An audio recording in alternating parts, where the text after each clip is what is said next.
Добрый день, мои дорогие друзья! Вы на канале Астрология доступна каждому. Меня зовут Оксана Семенович, я автор и ведущая этого канала, я ведический астролог. И сегодня мы с вами будем рассматривать два важных транзита, которые у нас вот-вот уже приближаются и состоятся в мае. Юпитер перейдет в знак зодиака Близнецы, а Раху перейдет в Водолей и Кету перейдет в Лев. Юпитер у нас переходит 14 мая и будет около года находиться в знаке зодиака Близнецы, но у него будет еще виток в знак зодиака Рака, он немножко убежит вперед, потом вернется. Мы будем рассматривать вот до октября, можно сказать, тенденцию, пока Юпитер в Близнецах, а Раху и Кету будет в Водолее до октября. Потом можно сказать, что мы будем уже рассматривать на промежуток октябрь-декабрь транзиты, когда Юпитер будет в Раке, а Раху и Кету будут в этих же знаках. Но это будет отдельно. Сейчас мы будем говорить про тенденции от мая до октября, до ноября, можно сказать, практически. И Юпитер у нас переходит 14 мая, а Раху и Кету по некоторым расчетам переходят тоже в середине мая, а по другим расчетам они переходят 30 мая. Я пользуюсь той системой расчетов, которая предполагает, что Раху и Кету переходят 30 мая. Я напоминаю о том, что я ведический астролог, что все прогнозы я здесь публикую по ведической астрологии. И если вы не знаете свой гороскоп в ведическом стиле, то я вам рекомендую построить свой гороскоп в ведическом стиле, узнать свой восходящий знак. Если же узнать свой восходящий знак не представляется возможным, потому что вы не знаете время рождения от слова совсем или даже приблизительно, то в таком случае вы можете смотреть эти прогнозы для знака зодиака Солнца, либо Луны. В первую очередь Луны, потом Солнца. Как построить свой гороскоп в ведическом стиле, я вам сейчас в правом верхнем углу прикреплю ссылку. Ссылка будет также в описании, в комментариях к этому видео. И в описании, в комментариях к этому видео можно записаться на курс по ведической астрологии ко мне в группу, либо попасть на составление личного гороскопа. И теперь еще одно маленькое вводное слово. Я сразу буду приступать к рассмотрению тенденций для всех знаков зодиака, чтобы вы могли легко найти свой знак зодиака. Необходимо вам в видео есть тайминг, в описании под видео вы можете просто нажать на свой знак зодиака и попадете сразу на тот отрезок видео, который вам необходим. На экране вы видите даты предыдущих транзитов в этих же знаках для Юпитера, а также Раху и Кету. Поэтому те тенденции, которые я буду рассказывать, вы можете в том числе сделать такую для себя ретроспективу в прошлое, проанализировать, что в вашей жизни происходило в эти даты. А я буду рассказывать свое видение. И в этот раз у нас такая достаточно интересная картина, потому что у нас смена знаков Раху и Кету в мае сделает активными три точки гороскопа, активными с точки желания, с точки зрения расширения, с точки зрения событийности. Раху заходит в знак зодиака Водолей, Юпитер заходит в знак зодиака Близнецы. Они друг с другом будут взаимно аспектированы, то есть Раху дает аспект на Юпитер, Юпитер дает аспект на Раху, и помимо этого они будут взаимно аспектировать седьмой дом гороскопа, дом партнерства, дом команды, дом коллег по работе и так далее. Юпитер заходит и расширяет дом, который отвечает за общение, за коммуникации, за информацию, за короткие знакомства, за дружбу, за братьев и сестер. Раху заходит в дом гороскопа, который тоже отвечает за общение, но общение в каких-то сообществах, в больших группах людей, общение в коллективах по интересам, наподобие профсоюзов, партий и так далее. Обе планеты активируют тему общения, знакомств, каких-то новых людей в нашей жизни, но эти планеты не просто активируют. Юпитер — это планета, во-первых, удачи, во-вторых, планета расширения. То есть что такое расширение? появляются новые возможности в этой сфере, в сфере коммуникаций. Овны, услышьте меня, у вас до октября есть, с мая до октября, если вы, например, хотите найти какие-то полезные связи, если вы, например, хотите с кем-то познакомиться, если вы хотите запустить социальную сеть, если вы хотите запустить рекламу, если вы хотите начать вести социальные сети, YouTube, TikTok, Instagram, если вы хотите начать какие-то путешествия, у вас сейчас открывается такой коридор возможностей, который вообще-то бывает очень редко. У вас активизируются все воздушные дома, все воздушные знаки.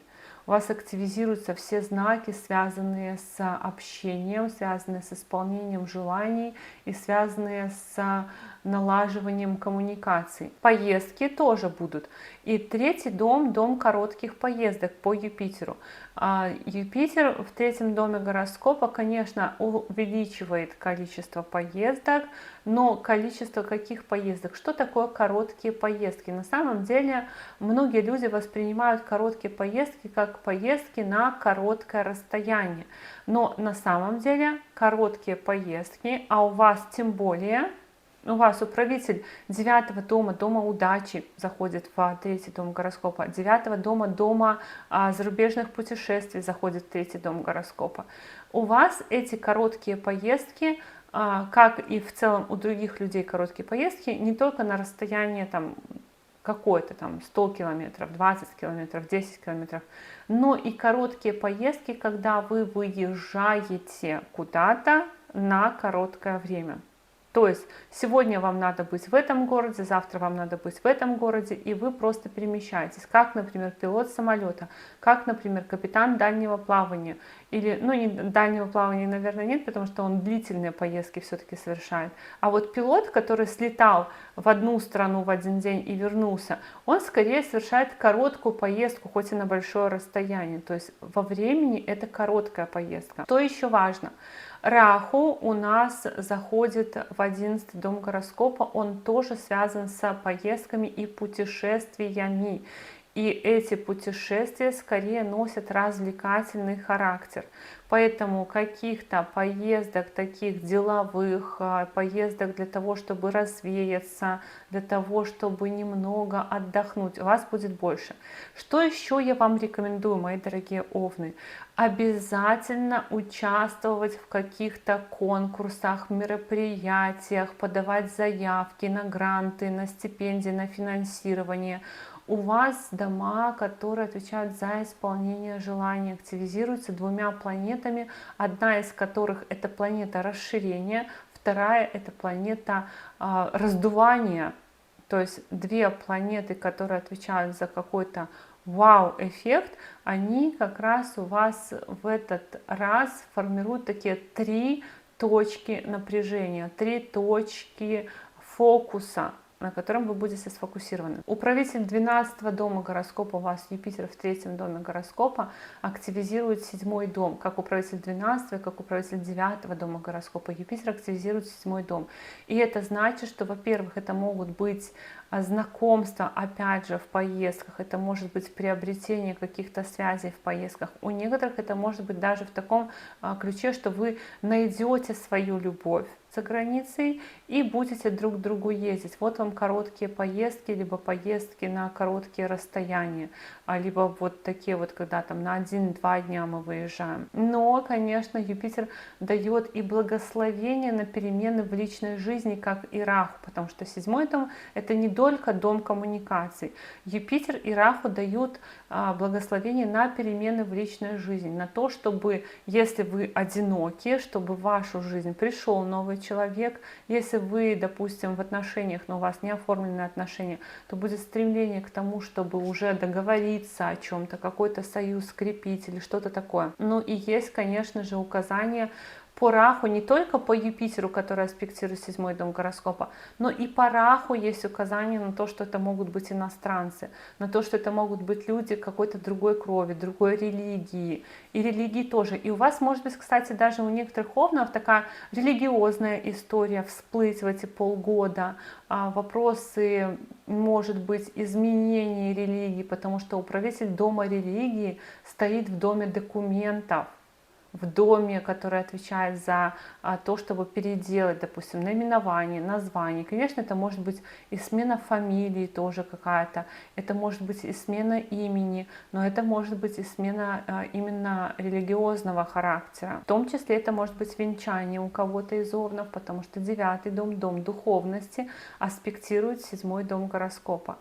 Ну и, конечно же, мы не должны забывать о том, что Раху стоит в 11-м доме, доме дополнительной прибыли, не только наград и достижений, но и доме дополнительной прибыли, но и доме, который отвечает за деньги, за предпринимательство, как и Юпитер стоит в доме, который отвечает за предпринимательство. Поэтому для овнов этот год еще может давать очень сильные перемены, не год, пока что полгода, очень сильные перемены в доходах, очень сильные перемены в способах заработка. То есть, конечно, это в первую очередь именно связано, скорее всего, с тем, что у вас изменится круг общения, он очень сильно расширится. Вы можете войти в какие-то коллективы, вы можете попасть в какие-то коллективы, в которых вы раньше не бывали, возможности через других людей. Ну и при этом это предпринимательская инициатива и рост доходов. Несмотря на то, что Юпитер у нас тут напрямую не трогает там 2-й дом гороскопа, но Юпитер у нас тоже аспектирует 11-й дом, дом наград и достижений. И Раху стоит в доме наград и достижений, дополнительной прибыли и предпринимательства. Поэтому и рост доходов тоже в том числе.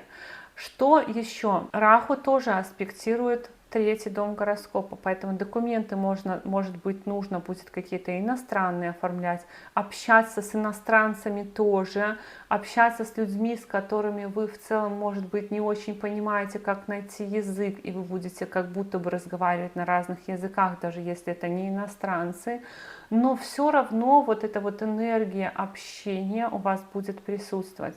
Энергия в том числе раскрыть какую-то свою уникальность, потому что Кету заходит в ваш 5-й дом, дом творчества, дом ваших талантов, дом ваших детей. И Кету иногда вскрывает, показывает нам, что мы там умеем, что мы там знаем. То есть это может быть и выступления какие-то на сцене, это может быть какие-то возможности по учебе. У кого-то из овнов эта ось может точно так же еще принести зачатие, рождение ребенка, потому что Раху, Кету на оси 5-11 дома гороскопа. Но у кого-то из овнов еще может быть история, когда дети взрослеют, и мы немножко от них отдаляемся. Кету как бы показывает, что в этот период мы можем быть отдалены от своих детей, от каких-то проектов, возможно, для того, чтобы погрузиться в общение, погрузиться в общественную реализацию, погрузиться в то, чтобы себя каким-то образом, может быть, показать, но даже больше не себя показать, а даже больше найти тех, кто нас вывезет, грубо говоря, на своих плечах в какое-то счастливое будущее. Но в общем и целом я рекомендую овнам вот с 14 мая начиная, уже сейчас можно даже продумывать, где бы вам вот себя пропиарить, где бы вам, может быть, какую-то сеть запустить, где бы вам, может быть, зарегистрироваться, на какие-то конкурсы податься. Еще, кстати, у вас будет учебы тоже много, я вот не сказала, по Юпитеру в 3-м доме гороскопа. Но это короткая учеба, это какие-то курсы, кто-то в астрологию, кто-то в нумерологию, кто-то еще куда-то. Может быть тоже такое дело, что у вас может быть много учебы. Вот так вот, мои дорогие овны, у вас вообще просто по транзитам я бы сказала, что только в путь. Вот просто не ленитесь, берите сразу и делайте. Итак, мои дорогие тельцы, на слайде вы видите даты предыдущих транзитов по этим же знакам. Юпитер у нас был в знаке зодиака Близнеца 2013-2014 год, Раху Кету 2006-2008 год. И вы можете примерно сделать какое-то путешествие в те времена, что у вас было в вашей жизни тогда, когда Юпитер, Раху и Кету были в этих же знаках. То есть в любом случае какие-то пересечения у вас могут быть, и я об этом рассказывала неоднократно. А сейчас мы поговорим о моем видении на 2025. Юпитер будет в знаке зодиака Близнецы до октября, потом в октябре он там ненадолго уйдет до декабря вперед в знак зодиака Рак, потом вернется. Но мы сейчас учитываем вот это вот окно возможностей, которое открывается с мая по октябрь. Почему окно возможностей? Потому что Юпитер и Раху — это планета расширения и планета сильных желаний, и планета, которая все раздувает, грубо говоря, увеличивает. И в этом году Юпитер и Раху встают таким образом, что они будут создавать такие три точки. Там, где находится Юпитер, там, где находится Раху. И вот эта вот точка розовая, это точка, то есть это точки, которые будут аспектировать совместно. То есть две таких энергии расширения, раздувания, они будут вместе создавать какую-то очень активную энергию сильных желаний, возможностей, расширения, благословения, где-то может быть хитрости какой-то. Юпитер у нас аспектирует Раху, Раху аспектирует Юпитер, и они оба аспектируют 6-й дом гороскопа. Юпитер у нас заходит вообще в целом очень классно, что он заходит во 2-й дом, дом денег. Но помимо того, что Юпитер заходит в дом денег, так еще и на Юпитер аспект Раху, планеты сильных желаний, планеты, которая отвечает за раздувание всего, Юпитер отвечает за расширение. Поэтому во 2-м доме гороскопа мы получаем комбинацию на рост денег. На такой приличный, значительный рост денег, на расширение возможностей финансовых, может быть даже на рост доходов не только наших, но и возможностей от других. Здесь у нас Юпитер, как хозяин 8-го дома во 2-м, указывает на то, что тельцы могут получать, и рост может быть за счет партнеров, за счет того, что партнеры начинают зарабатывать или начинают как-то подниматься, за счет сфер, которые связаны там с эзотерикой, с чем-то запретным, с чем-то скрытым, это какие-то налоги, страховки, это и недвижимость, может быть, это может быть наследство, это может быть что-то тайное, это может быть что-то оккультное и так далее. Потом Раху же тоже, как планета иностранец, аспектирует 2-й дом, поэтому это могут быть и какие-то иностранные доходы, это могут быть доходы от чего-то, опять же, странного, непонятного. Но главное это в том, что фокус у нас на 2-м доме гороскопа, первый фокус. 2-й фокус очень важный у нас, я бы сказала, даже он один вот на эти 2 дома гороскопа, это фокус на 6-й и на 10-й дом гороскопа. О чем это говорит? Что это за фокус такой? Потому что в этом году вот эти транзиты, они так складываются, что целенаправленно видно, у кого будет какая-то вот зона, коридор возможностей. И у вас 6-й и 10-й дом гороскопа — это дома, которые отвечают за работу, за работу. И у вас, естественно, будут происходить активные перемены в работе. И явно видно, что эти активные перемены в работе будут менять ваш доход. То есть тут очень четко видна взаимосвязь, что у тельцов происходят перемены в работе. Причем, кстати, перемены в работе могут происходить какого-то резкого, неожиданного характера, когда вы получаете то, чего вы вообще не ожидали, либо когда происходит то, чего вы не ожидали, какой-то, может быть, неожиданный рост, либо неожиданная смена сферы деятельности. Смена сферы деятельности тут тоже может быть. Юпитер у нас как хозяин 8-го дома перемен аспектирует 6-й дом гороскопа, дом труда, дом рутины. Конечно же, и Юпитер, и Раху, аспектируя 6-й дом гороскопа, создают тенденцию на большое количество рутины и работы, на большое количество препятствий, на большое количество изменений в режиме графика труда.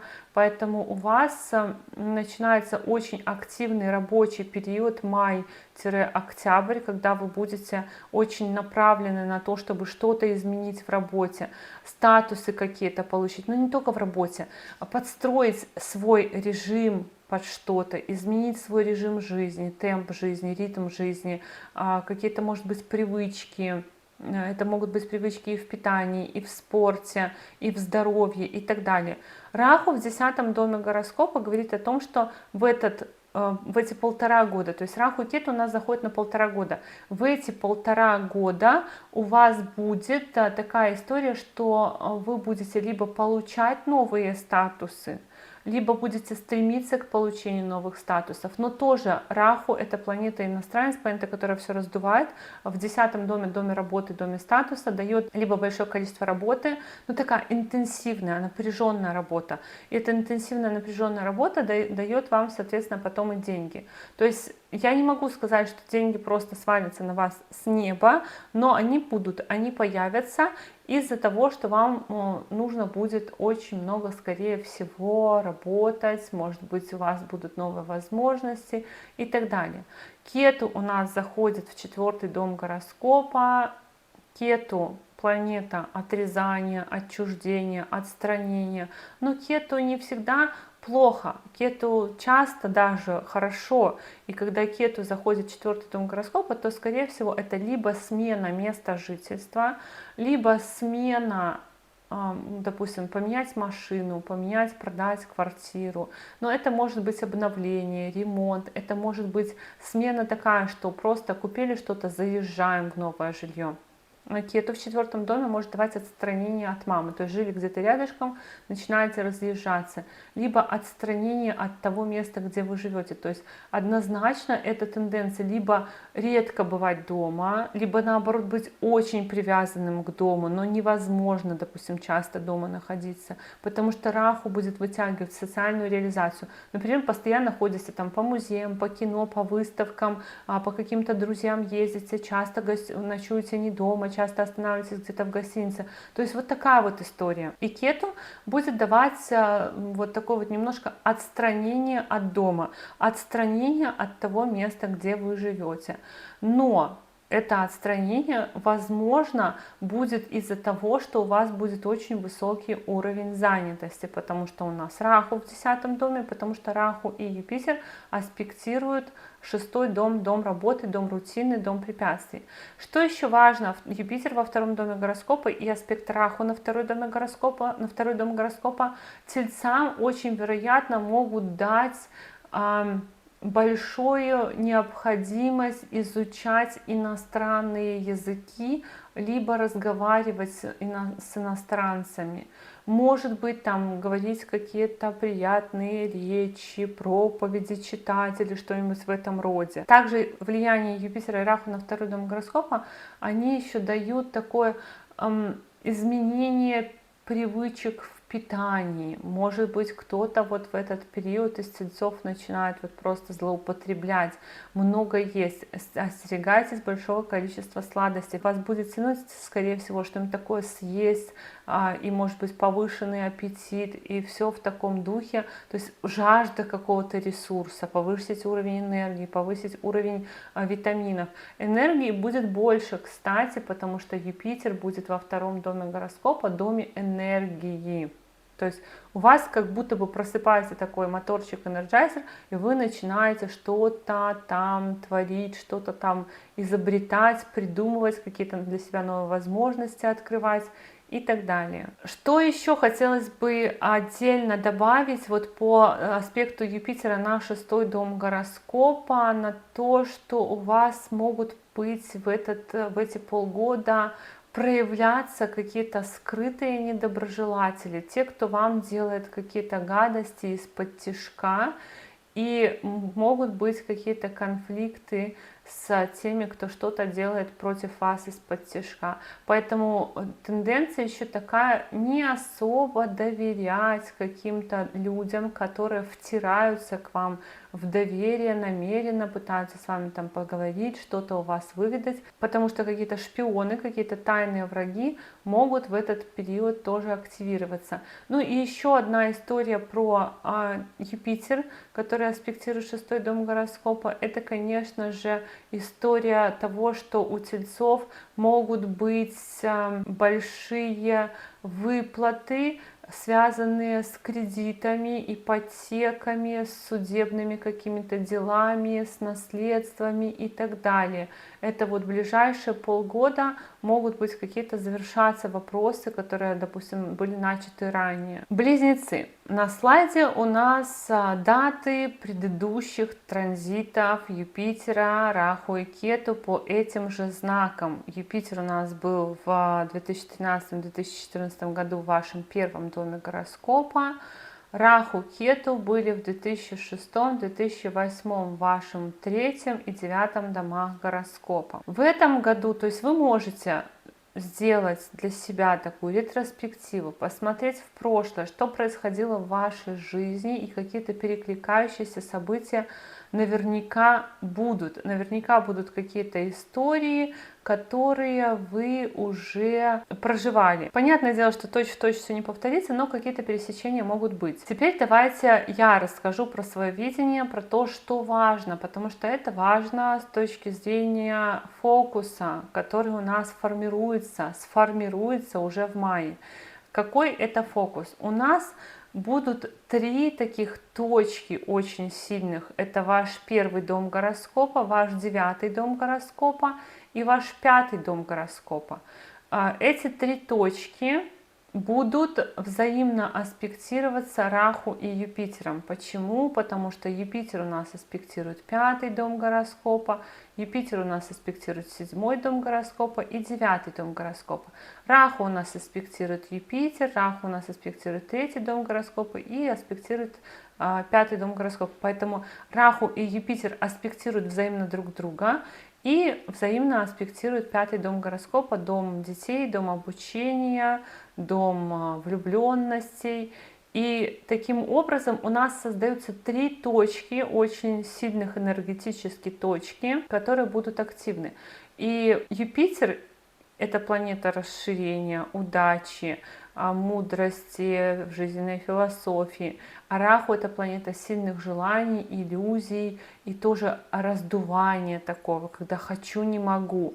Поэтому будет 3 точки, в которых будет происходить вот это вот новое окно возможностей. С мая по октябрь. Юпитер у нас там до октября будет в этих знаках, потом перейдет немножко вперед в Рак, и это потом отдельно будем рассматривать. Но сейчас вот такие, ну не полгода, да, чуть меньше, чем полгода, появляются новые какие-то тенденции, новые возможности, новые какие-то триггеры. И что интересно, у вас все в первую очередь про 5-й и 9-й дом гороскопа и про 3-й дом гороскопа. То есть у вас затрагивается на самом деле 3-й, 5-й и 9-й дом гороскопа. Это 3 дома обучения. 3 дома, которые у нас есть в гороскопе, связанные с самообразованием, ну не считая там школы, да, а вот куда мы идем, наш выбор. Не тот, который мы там в детстве с родителями должны учиться, или когда мы в школу идем, это обязательное образование. А вот эти 3 дома — это не обязательное образование. То, которое мы сами выбираем в связи с нашими хобби, в связи с нашими, может быть, потребностями, веяниями моды и так далее. И получается, что у вас эти ближайшие там несколько месяцев будет такое сильное, может быть, желание, либо возможности учиться, что-то учить, либо чему-то учиться. Помимо этого, 5-й и 9-й дома гороскопа у нас активированы. То, что это учеба, я сказала, но это еще и дома детей. Поэтому у близнецов могут появиться дети, зачатие, рождение ребенка с мая по октябрь. Это очень сильно будет энергия на деторождение. Но дети — это еще и творчество, это продукты нашего творчества, то, что мы создаем, то, что мы там фантазируем, то, что мы пускаем в жизнь, рождаем. Поэтому творческий тоже такой аспект очень важный у этих транзитов.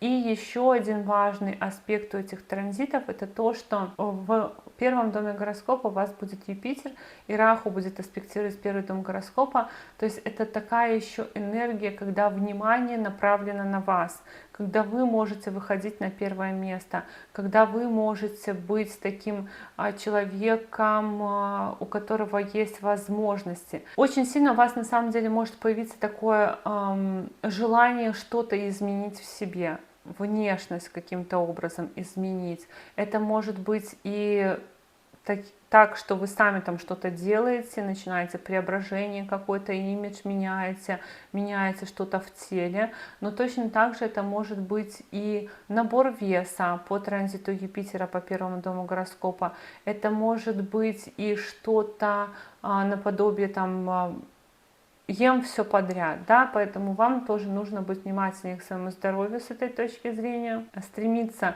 не уходить во все тяжкие, потому что Раху драконит, хочу, не могу что-то сделать, обдумывать то, что вы делаете. Но в общем и целом все равно будет желание как-то себя поставить на первое место. Возможно, у вас будут возможности выступлений каких-то, начала какого-то творческого проекта, то есть что-то такое у вас тоже будет. Дальше у нас очень важная деталь, что Юпитер аспектирует 7-й дом гороскопа, и Юпитер, в принципе, у нас сам хозяин 7-го дома, дома партнерства.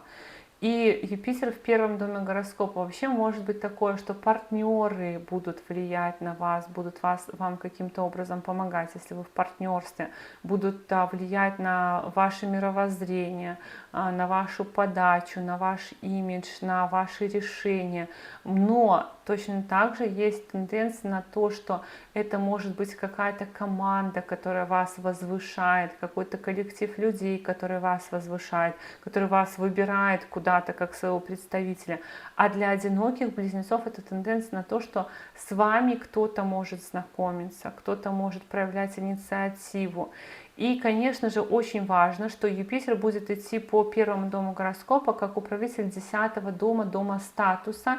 И эта комбинация, во-первых, конечно, на то, что ваши доходы будут завязаны в первую очередь на вашу личность, на ваше тело, на ваш имидж, на вашу репутацию.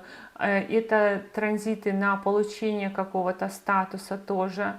То есть в период там май, октябрь, оно, конечно, может начаться, потом, допустим, прерваться и потом в конце года опять возобновиться. Но смысл такой, это тенденция на получение какого-то статуса, на получение каких-то возможностей, допустим, таких зарегистрироваться где-то, либо получить вид на жительство, либо оформить брак, либо оформить какое-то пособие. То есть это все статусы.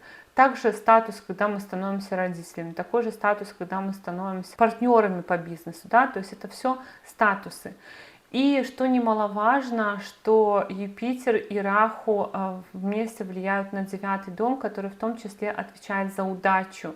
И удача, она с этой точки зрения может быть такая: переменчивая дама, вам может казаться даже, что вы очень сильно хотите, чтобы вам там в чем-то повезло, будет очень сильное желание каких-то, я не знаю даже, как это сказать, то есть где-то какая-то вера, вот проскочить на что-то, вот понадеяться. И Юпитер, конечно, благословляет, дает какой-то защитный аспект, а Раху обманывает, поэтому не оставляйте все на последний момент. У вас может быть иллюзия, что вам повезет, а нужно все-таки прилагать и свои усилия, потому что здесь есть тоже такая надежда немножко на какую-то удачу. Конечно же, тоже, как я говорила в начале о том, что это про учебу, про то, что будет расширение границ мировоззрения, потому что Юпитер и Раху влияют еще на 9-й дом, дом мировоззрения, дом зарубежных путешествий, может быть много путешествий, может быть поступление, но и много общения с органами власти, либо с отцом, либо с руководителем. То есть кто-то найдет себе какого-то наставника, у кого-то появится какой-то человек, который будет замещать вам отца, у кого-то появятся люди, которые будут во власти давать вам мудрые советы, например, там в исполнительном комитете каком-нибудь или еще где-то в суде, то есть какие-то, может быть, адвокаты, нотариусы, то есть люди, которые будут давать вам мудрые советы. Ну и последнее, что еще тут хотелось бы отметить, это Кету в третьем доме гороскопа. Вообще вот этот транзит Раху Кету на третьем-девятом доме гороскопа, это транзит на то, что может быть изменение в круге общения. То есть может быть такое, что у вас отрежется прежний круг общения, и у вас появится новый круг общения. Либо вы просто сознательно каким-то образом от себя отсечете каких-то людей. Кто-то из близнецов реально просто погрузится в учебу и в создание каких-то своих проектов. Но также это может быть изменение в привычном режиме перемещений, то есть там, где вы ходили обычными маршрутами или ездили, вы теперь, может быть, не будете ездить или будете дома там сидеть все время. И очень важно тоже, это какие-то документы, какие-то бюрократические вопросы нужно будет активно 1,5 года решать. А у кого-то из близнецов могут появиться новые такие очень близкие друзья, и у кого-то из близнецов могут родиться братья и сестры. Итак, мои дорогие раки, на слайде вы видите даты, когда последний раз Юпитер и Раху и Кету были в тех же знаках. Вы можете для себя выписать эти даты и проанализировать, что в вашей жизни происходило в эти периоды, какие события, и послушав это видео, может быть, найдете какие-то пересечения, что происходило. А я буду рассказывать на свой сегодняшний взгляд, как отразятся на нас транзиты Раху и Кету и Юпитера. И мы будем рассматривать промежуток времени, то есть это влияние будет у нас с мая по октябрь. У нас в мае уже совсем скоро переходит Юпитер, Раху и Кету, но с октября до декабря Юпитер уйдет вперед в знак зодиака Рак, и только в конце декабря он вернется обратно в знак зодиака Близнецы. То есть будет такая немножко петля, и могут прерываться как-то начатые дела, но вместе с тем они все равно должны возобновиться. И в этот раз у нас будут таких 3 точки притяжения, 3 точки сильных желаний, либо новых возможностей, потому что Юпитер — это планета расширения, удачи, благословения, мудрости, а Раху — это планета сильных желаний, иллюзий и раздувания всего. И эти 2 планеты будут взаимно влиять на 3 точки гороскопа, на 3 дома, и у каждого из знаков эти 3 дома разные. В вашем случае это 12-й дом гороскопа, 8-й дом гороскопа и 4-й дом гороскопа. И здесь, почему я говорю о том, что это будет 3 точки, потому что Юпитер дает аспект на Раху, Раху дает аспект на Юпитер, таким образом они взаимно, мало того, что они стоят в этих домах, так они еще взаимно на них влияют. И оба Юпитер и Раху аспектируют ваш 4-й дом гороскопа. И что с этой точки зрения можно сказать? Во-первых, конечно, у вас активизируются все дома, которые связаны с переменами, с глобальными, серьезными переменами, с тем, чтобы что-то начать по-другому, потому что 12-й дом гороскопа — это дом потерь, дом уединения, дом дальних поездок, переездов, эмиграций. И 8-й дом гороскопа, в который заходит Раху, это дом неизведанного, тайного, дом кризисов, дом рисков, но и дом чужих ресурсов. Поэтому у вас такой период, когда вы будете, скорее всего, многое менять в своей жизни. Вот просто многое. И на это многое вам потребуется много денег, вероятнее всего, потому что Кету заходит в ваш 2-й дом, дом денег. Юпитер, как планета денег, заходит в ваш 12-й дом гороскопа, дом, который отвечает за потери, за дальние поездки, за уединение. Юпитер — это планета денег в первую очередь, и Кету во 2-м доме денег тоже. То есть 2 дома, то есть дом денег у нас заходит планета, которая отвечает за отрезание, за отсекание чего-то, за уменьшение. И сама планета денег, вот эти полгода Юпитер будет идти по 12-му дому. Ну, на этот период, скорее всего, у вас будет ограничен ваш собственный ресурс. Ваш собственный ресурс уйдет куда-то в другую сферу, вы будете во что-то, скорее всего, вкладываться. Раху заходит в 8-й дом гороскопа, и когда Раху идет по 8-му дому гороскопа, скорее всего, мы экономим свои, а берем чужие. То есть мы экономим свои деньги по Кету во 2-м доме гороскопа и активно подпитываемся чужими ресурсами. Активно, может быть, это что значит? Это значит, что это может быть получение каких-то выплат по страховке, каких-то пособий, получение какого-то наследства, либо просто заработок тайный, нелегальный, потому что когда Кету заходит во 2-й дом гороскопа, мы можем скрывать что-то про свои деньги, а зарабатывать начинаем мы так, чтобы никто об этом не знал. То есть у раков есть тенденция на нелегальные доходы в 2025 году, в половине года. И не только на нелегальные, но и на доходы от тех сфер жизни, в которых вы раньше не зарабатывали. То есть это для вас будет, возможно, такая трансформация. Есть еще одна очень важная деталь, что Раху раздувает 8-й дом, и Юпитер его расширяет. И это не только чужие доходы, но это количество интереса к тому, чтобы что-то обойти, чтобы что-то сделать тайное, чтобы, может быть, изучить какую-то астрологию, эзотерику, чтобы, может быть, где-то проникнуть куда не нужно. То есть будет интерес повышен к чему-то тайному, к чему-то неизученному. И Раху и Юпитер активируют 12-й дом гороскопа как дом дальних поездок. Дальние поездки — это не только поездки на большие расстояния, но это и такие поездки, когда мы едем на небольшое расстояние, но надолго. То есть из города в город, допустим, переехали, в командировку поехали, в командировке там сидите месяц. То есть это какая-то работа вахтовым методом, работа каким-то методом, когда мы месяц работаем, месяц не работаем. Может быть, там сегодня вы смотрите там за каким-то родственником, потом вы этого родственника перевозите, и еще месяц он живет где-то в другом месте. То есть у вас будут такие истории какой-то деятельности с перерывами. Может быть, вы так себе сами будете налаживать, что сегодня я работаю неделю, потом я неделю не работаю. Но в общем и целом вот такая история. Плюс Раху и Юпитер аспектируют 4-й дом гороскопа, что подтверждает вот эту вот тенденцию перемен. Но будут еще такие, знаете, у вас поездки, скорее срочные, подорваться и ехать. То есть кто-то позвал, кто-то написал, кто-то что-то сказал, и вы уезжаете. Раху и Юпитер будут создавать тенденцию на перемены в месте жительства. Но у кого-то будет очень сильное желание что-то поменять, купить, продать квартиру, машину, переехать. А у кого-то это будут вот такие вот спонтанные поездки, когда срочно вас куда-то вызывают, когда срочно вы все бросаете и едете.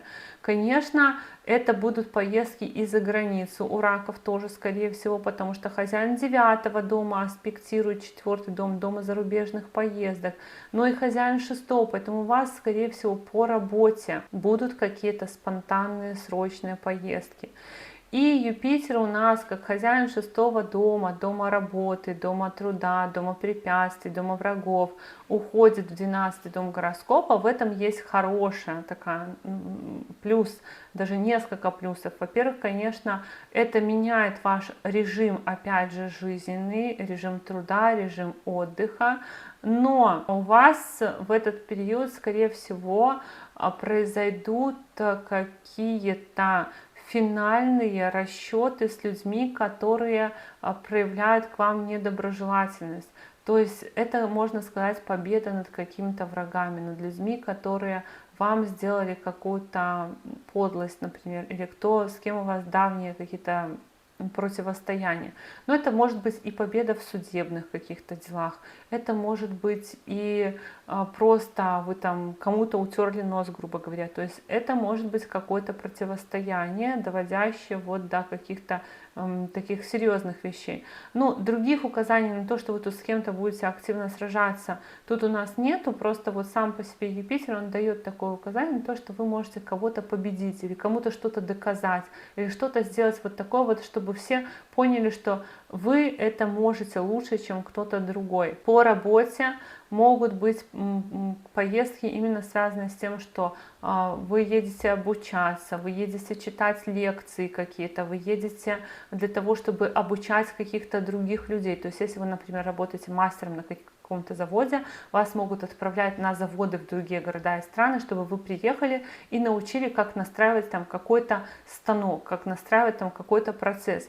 Такие вот могут быть истории, то есть вы будете востребованы как специалист, которого вызывают куда-то, я так думаю.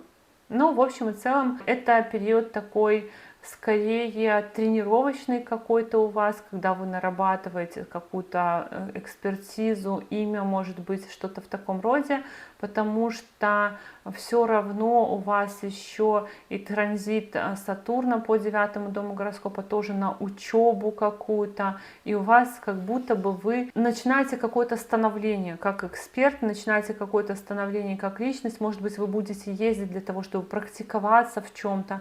То есть такая история, когда от вашей подвижности и мобильности будет зависеть ваше будущее в профессии, может быть, в обществе, в общественной какой-то реализации и так далее. Мои дорогие львы, на слайде вы видите предыдущие транзиты, даты предыдущих транзитов Юпитера и Раху и Кету. Вы можете себе переписать и проанализировать, вспомнить, что было тогда, когда Раху и Кету шли по этим же домам и когда Юпитер шел по этому же дому. Я сейчас буду говорить свое видение, свое мнение на этот счет, насчет транзитов. И эти транзиты у нас будут с мая по октябрь, потом Юпитер уйдет немножко вперед в 12 дом гороскопа, но прежде чем Юпитер уйдет в 12 дом гороскопа, он с Раху и Кету сформирует очень интересные комбинации. То есть с мая по октябрь у нас будет определенный коридор возможностей, так как Юпитер это планета расширения, а Раху планета раздувания, Юпитер еще планета благословения, планета больших денег, а Раху планета иллюзий, сильных желаний. И они будут нас формировать три такие точки притяжения, три точки возможностей, где может быть много событий, где может быть много возможностей. Это 11 дом гороскопа, потому что тут стоит Юпитер и на него дает аспект Раху. Это 7 дом гороскопа, потому что тут стоит Раху и на него дает аспект Юпитер. И 3 дом гороскопа, потому что Раху и Юпитер аспектируют его вдвоем вместе. Что это значит? После Овнов вы вторые счастливчики, которые могут стать очень популярны в этот промежуток времени с мая по октябрь. Очень популярны. У вас задействуется 3 дома, которые отвечают за коммуникации. Это 3-й дом друзей, коротких поездок, общения, документов. Это 7-й дом, который отвечает за партнерство, за команду, за коллег по работе, но и за общение тоже. И 11-й дом гороскопа, который тоже отвечает за общение, за сообщество, за социальные сети и так далее. И вот эти две планеты. Одна, которая дает благословение и расширяет, вторая, которая дает сильное желание и раздувает, они у нас активируют все знаки воздуха и общения. И все знаки, которые связаны с возможностью как-то распространить информацию о себе, расширить круг контактов, круг знакомств, круг общения, получить какие-то новые возможности через других людей, исполнить свои желания. Поэтому Раху, Юпитер формируют комбинацию для львов на какую-то популярность, на возможность стать популярными. Вот и моя рекомендация как человека, который ведет социальные сети. Сейчас очень большое количество людей пробуют вести социальные сети, да, заводят там блоги в Ютубе, в Инстаграме, в ТикТоке, еще в каких-то социальных сетях. И львам промежуток май-октябрь вот прям надо. Вот прям надо. Регистрируйтесь, выдавайте, проводите. У вас вот эти вот 3 дома гороскопа, они как раз-таки связаны с популярностью в социальных сетях. То есть большое количество общения, оно же складывается не только из того, что мы знакомимся на улице, либо по переписке, оно же складывается еще из того, какое количество людей мы знаем, какое количество людей нас знает. И это на сегодняшний день еще и в социальных сетях. Подаваться на какие-то конкурсы, подаваться на какие какие-то награды, подаваться на какие-то пособия, участие принимать в различных там выставках, мероприятиях, конференциях. Это все для вас, я бы сказала, должно быть задачей номер один в промежутке май-октябрь. Вы можете очень сильно вырасти, продвинуться, если вы будете это делать. Но вырасти, продвинуться с точки зрения вашей узнаваемости, то есть когда на вас будут обращать внимание другие люди. И Юпитер будет идти по 11 дому, дому наград, дому достижений, дому больших денег, дому дополнительной прибыли, дому, опять же, коллективов. Он будет это все расширять. Раху еще сюда будет аспект давать на дом дополнительной прибыли, дом предпринимательства. Поэтому тоже это возможность заработать побольше, рост доходов, рост, кстати, еще может быть и каких-то пособий, премий, но помимо этого еще задействованы дома предпринимательства, кто-то из львов явно захочет, проявит какую-то инициативу предпринимательскую, может быть это будет мелкая такая, да, короткая какая-то инициатива, взять там на несколько месяцев, на лето поставить какой-нибудь там ларек в парке, и вы выберете, я уверяю вас, что выберите самое проходное место, у вас будут большие продажи, будут большие там возможности, потому что у вас это период большого количества общения. Он, по сути, выпадает там лето-осень. Да, это могут быть какие-то точки торговые, это могут быть какие-то в социальных сетях инициативы, это может быть там пошли в лесу, насобирали ягод и продали, и тоже на этом хорошо заработали. То есть такая вот тенденция на то, что с помощью вашей личной инициативы, с помощью связей, с помощью участия в каких-то выставках, мероприятиях вы можете очень сильно продвинуться. Но при этом у вас будет, конечно, направленность на то, что кто-то должен за вас сделать, то есть это, скорее всего, ты сделай, я постою и потом сливки сниму. Раху в 7 доме гороскопа может давать большое количество новых людей в вашей жизни, и вы будете, знаете, с одной стороны, очень сильно надеяться на то, что эти люди что-то такое сделают, что приведет вас к счастью, к исполнению ваших желаний, мечт. С другой стороны, вы можете быть склонны отказываться от своих целей в пользу этих других людей. Это может быть в браке, допустим, мужа повышают по работе, ему нужно переехать, и вы, хоп, отказываетесь от карьеры своей и едете за мужем, которому дадут больше денег, которому там будет какая-то новая перспектива, при этом вам свою карьеру-то нужно будет восстанавливать. Но при этом у вас расширяется круг общения, появляются новые возможности, и все выходит так, как нужно, потому что у вас вот эти вот 3 дома общения, они задействованы, у вас очень сильно изменится круг общения, ну, сначала в ближайшие несколько месяцев, а потом вот уже до июня 2026 года Юпитер опять вернется в знак зодиака Близнецы, то есть будет опять расширять вот эта вот параллельная история будет у вас расширяться, то есть у вас будет 2 витка таких, когда вы можете очень сильно вырасти, в том числе в соцсетях, в продажах, если вы продаете, в клиентах, в последователях каких-то и так далее. Еще Раху и Юпитер формируют фокус на 7 дом, это дом личной жизни, и могут появиться новые возможности в личной жизни, знакомства, какое-то общение.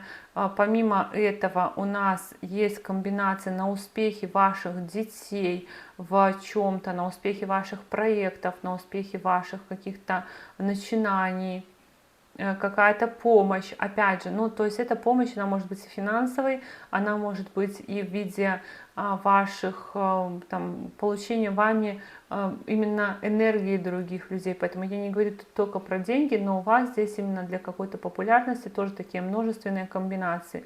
Раху и Кету. Но Кету, единственное, конечно, здесь большой минус, что Кету будет идти по 1 дому гороскопа. 1 дом гороскопа — это дом здоровья, дом нашего тела, нашей личности. Поэтому, во-первых, может быть такое, что вы немножко все-таки будете склонны много энергии тратить на других людей, и могут быть какие-то там странные, скрытые заболевания.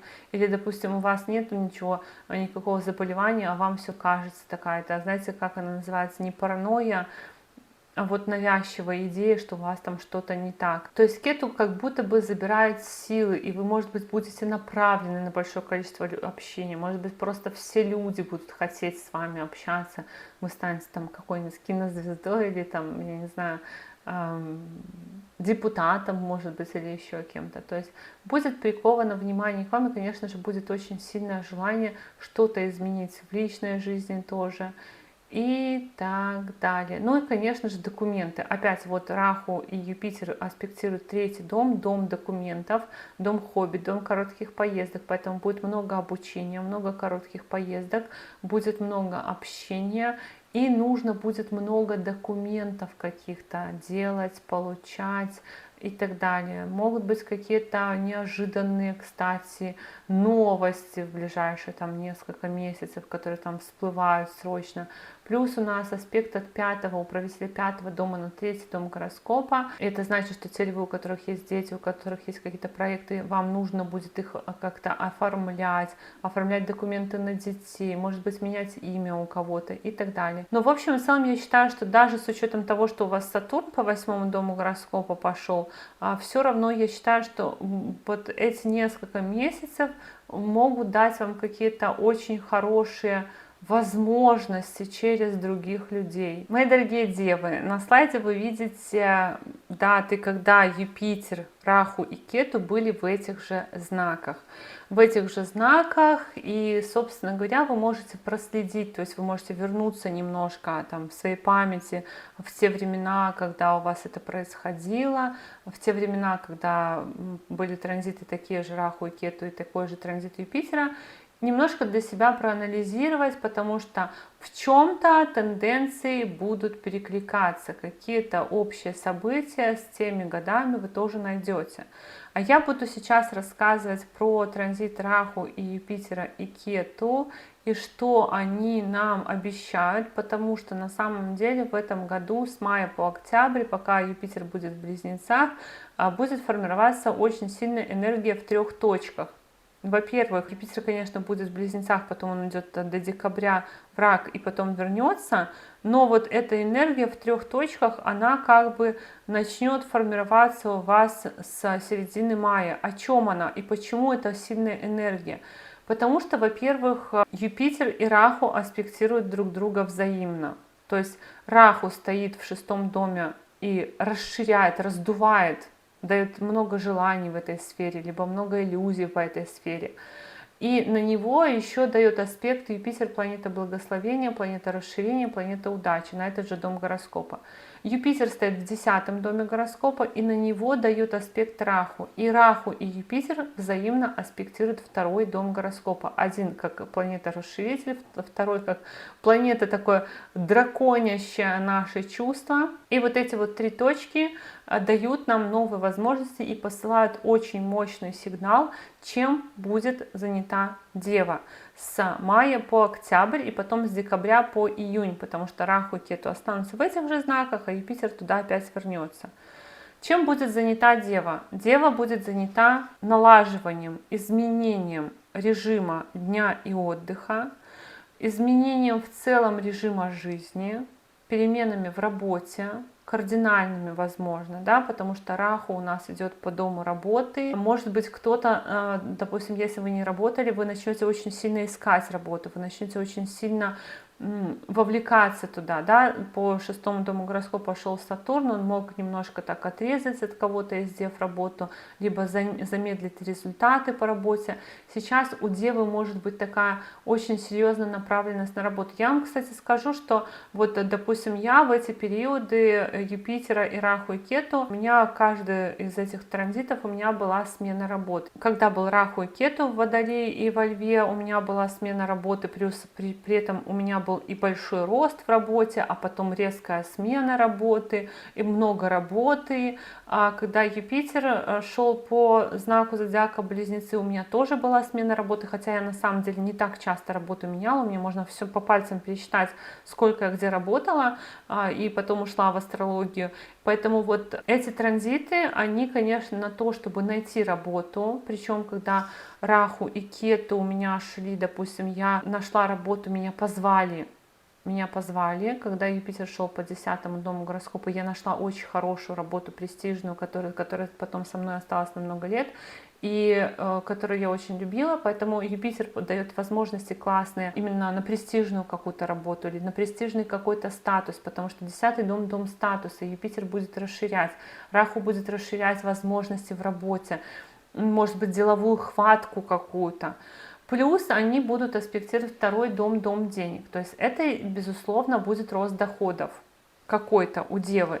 Рост доходов, но рост доходов за счет пахоты, конечно, за счет того, что будет очень сильно направленность в работу, прям очень сильно хочу, да, вот я не зря так видео назвала «хочу, не могу», потому что и Юпитер, и Раху будут давать вот это «хочу». И Раху аспектирует 10-й дом, дом статуса, и Юпитер стоит в доме статуса, но это же и дом работы. Поэтому и статусы будут, это не значит, что вы просто найдете работу, это может быть работа за время транзита Раху по 6-му дому гороскопа, который вам даст рост. То есть не только вы там устроились на работу и проработали, скорее всего, вы очень быстро можете стать специалистом, которого заметят, вы очень быстро можете стать специалистом, которого оценят. Это обещает нам транзит Раху по 6-му дому гороскопа. Но, конечно же, как планета вот этого вот раздувания, как планета сильных желаний, как планета иностранцев, это может дать еще и большое количество недоброжелателей в работе тоже, и тех, с кем нам предстоит там сражаться, препятствовать. Это еще активное вступление в открытый конфликт по Раху в 6-м доме гороскопа, когда девы будут опускать забрало и вступать в какой-то открытый конфликт. Без зазрения совести, без сомнений, отстаивать свое право, отстаивать свое мнение и так далее. Ну, как бы, это не моя рекомендация, просто говорю о том, что Раху в 6-м доме, он расширяет количество вот этих вот каких-то стычек с другими людьми, либо когда раньше мы к чему-то относились спокойно, в этот раз мы начинаем как-то очень сильно нервничать. Суды, медицинские учреждения, какие-то спортивные организации. Раху, заходя в 6-й дом гороскопа, он может дать «хочу все». Хочу на спорт, хочу заняться своим здоровьем, либо по необходимости нужно будет посещать часто врача. Хочу очень срочно найти работу, поменять работу. Хочу засудить кого-то, кто мне там раньше все нормально было, там пусть он и косо смотрел, но я это воспринимала нормально, а тут у меня вдруг забрало, упало, и мне уже не нравится.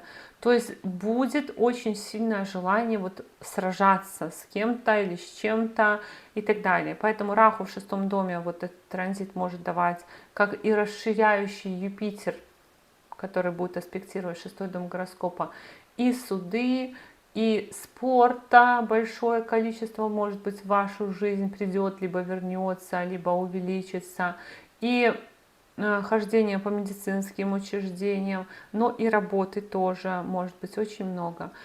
Плюс может быть работа с иностранцами, с каким-то сложным оборудованием по этому Раху, либо работа с какими-то интоксикациями, с какими-то токсическими веществами и так далее.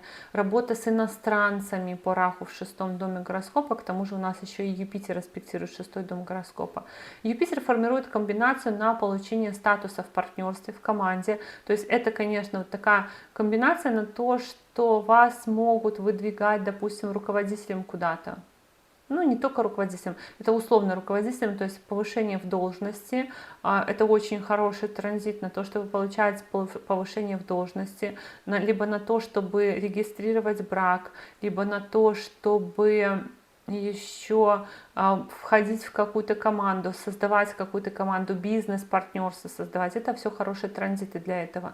Юпитер будет давать комбинацию, что вы дома будете реже бывать, чем на работе, либо вы будете чаще бывать в обществе, участвовать в каких-то общественных делах, в каких-то социальных делах.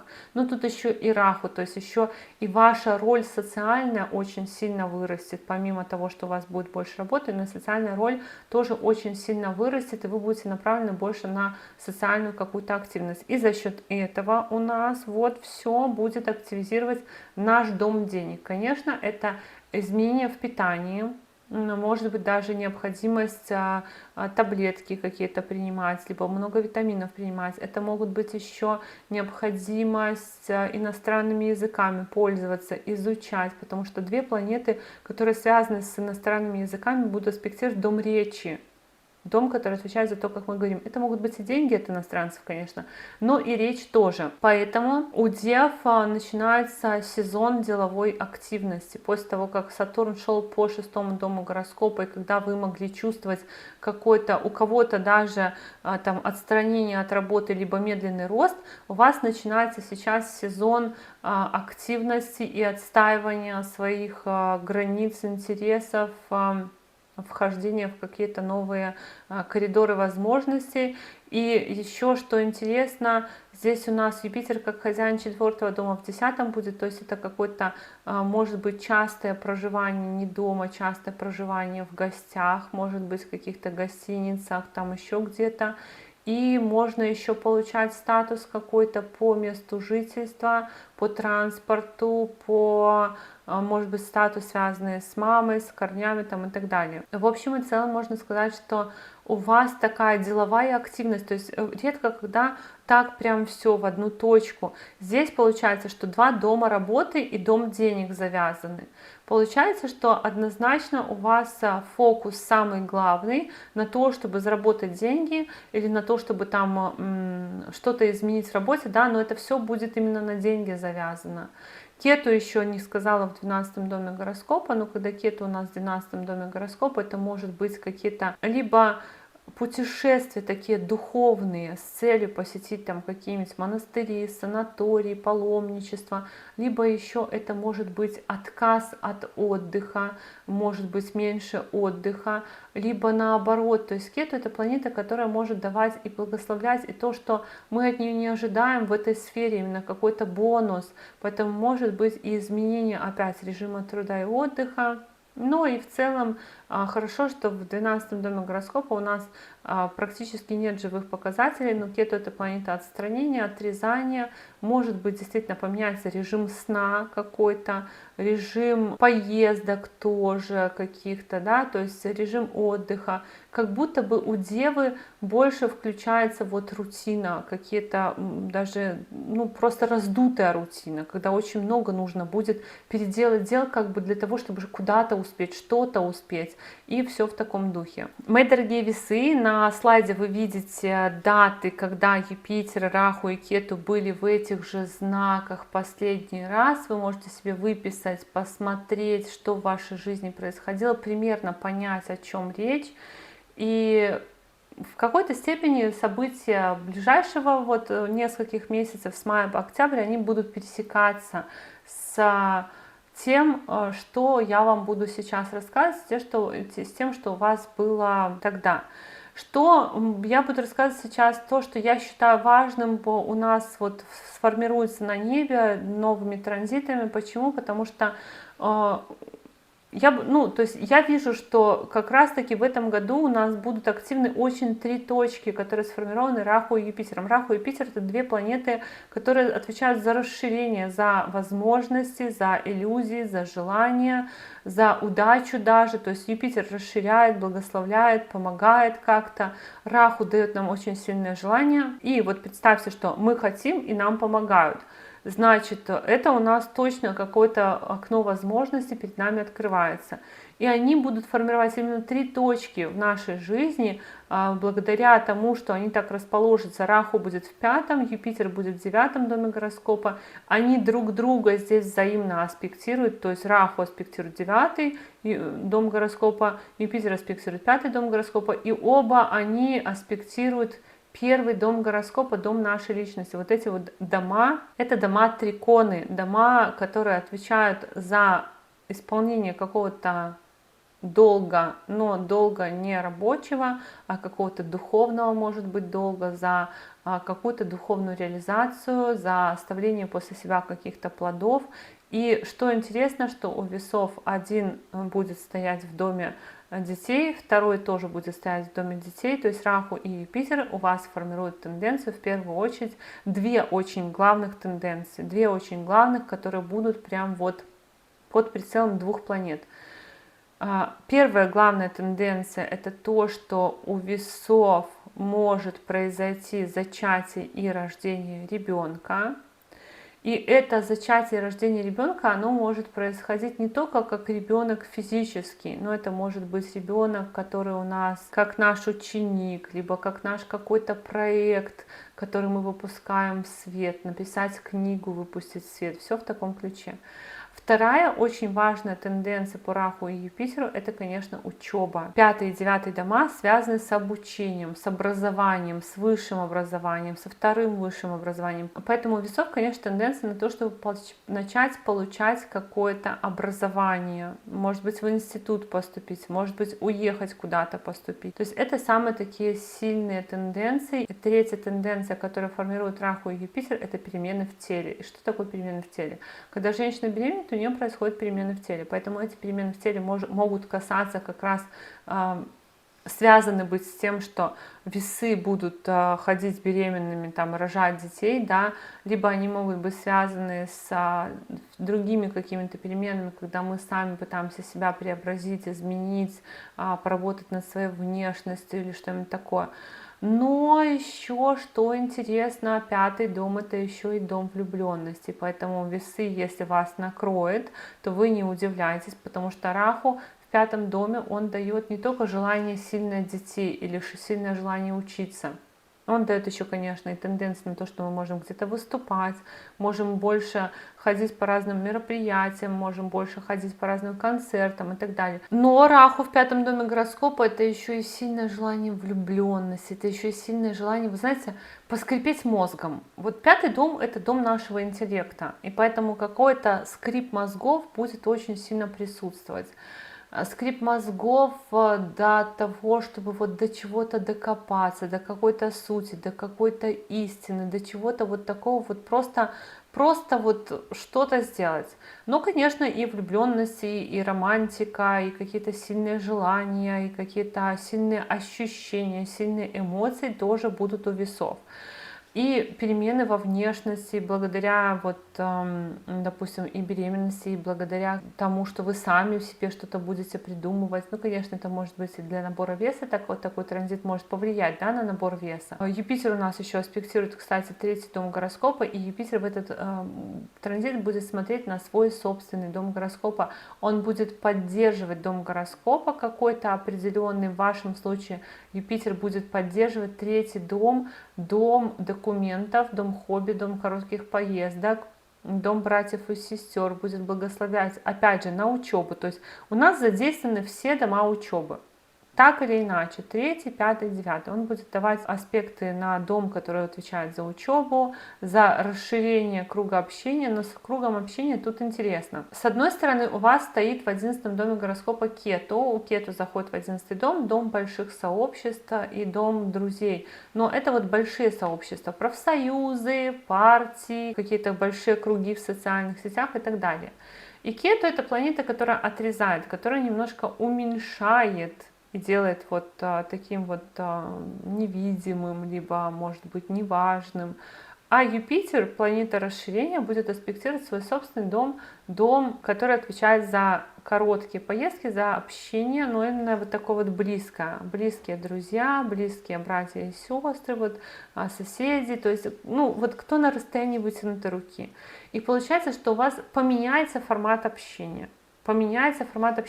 И вы вместо того, чтобы вот общаться с теми, кто на большом расстоянии, будете общаться с теми, кто близко. Может быть, вы просто поменяете место жительства и начнете общаться с теми, кто на близком расстоянии, да, то есть вы, допустим, переезжаете, или вы просто переходите там в какой-то коллектив. То есть у вас сменится круг общения, но именно с тех, кто далеко, на тех, кто близко. Потом Юпитер еще формирует тенденцию на то, чтобы получать какую-то практико-применительную профессию, то есть не просто учиться, а получать профессию, которая вам в дальнейшем пригодится.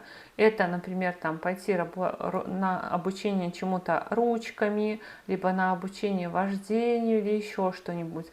Но, конечно, у весов еще Юпитер формирует такую тенденцию на конфликты и споры с другими людьми, либо и решение их в органах власти, то есть пойти там к мировому судье условно для того, чтобы разрешить какой-то спор, но также и на то, что вы можете конфликтовать со своим отцом, с учителем, с руководителем. И это скорее такие, знаете, разногласия мировоззренческого порядка, мировоззренческого характера, с учетом того, что еще и Раху будет аспектировать 9-й дом гороскопа. То есть у вас может очень сильно поменяться мировоззрение в ближайшие там несколько месяцев, и потом вот до июня 2026 года какие-то могут быть терзания. У вас, в принципе, Раху в 5-м доме гороскопа.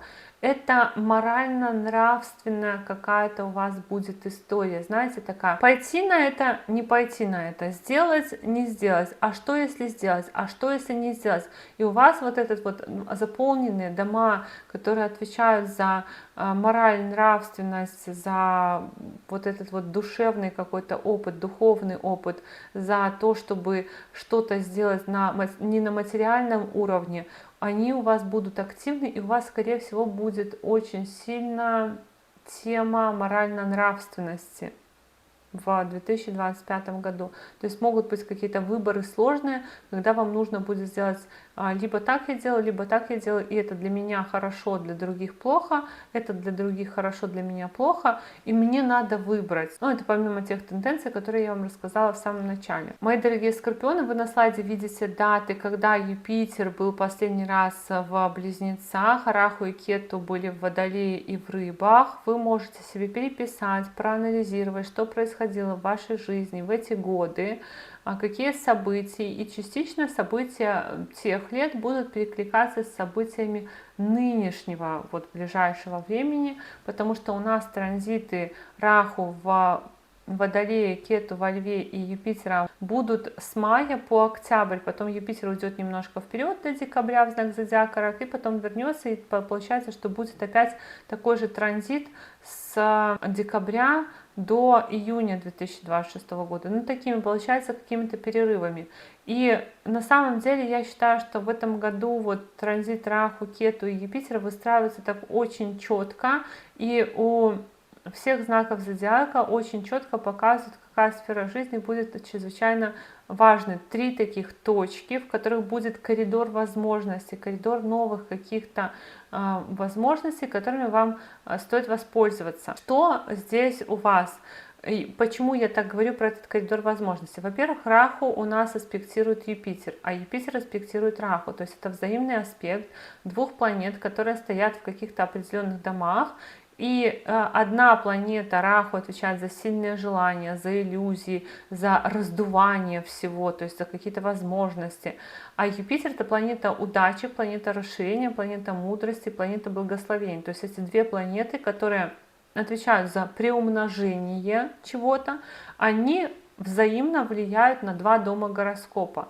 Но есть еще 3-й дом гороскопа, на который взаимно влияют Раху и Юпитер. Это 12-й дом гороскопа, дом дальних поездок и уединений, потому что Раху аспектирует 12-й дом гороскопа и Юпитер аспектирует 12-й дом гороскопа. И таким образом они еще расположены не только по взаимному влиянию, но они еще расположены таким образом, что в каждом гороскопе они указывают какую-то ключевую тему.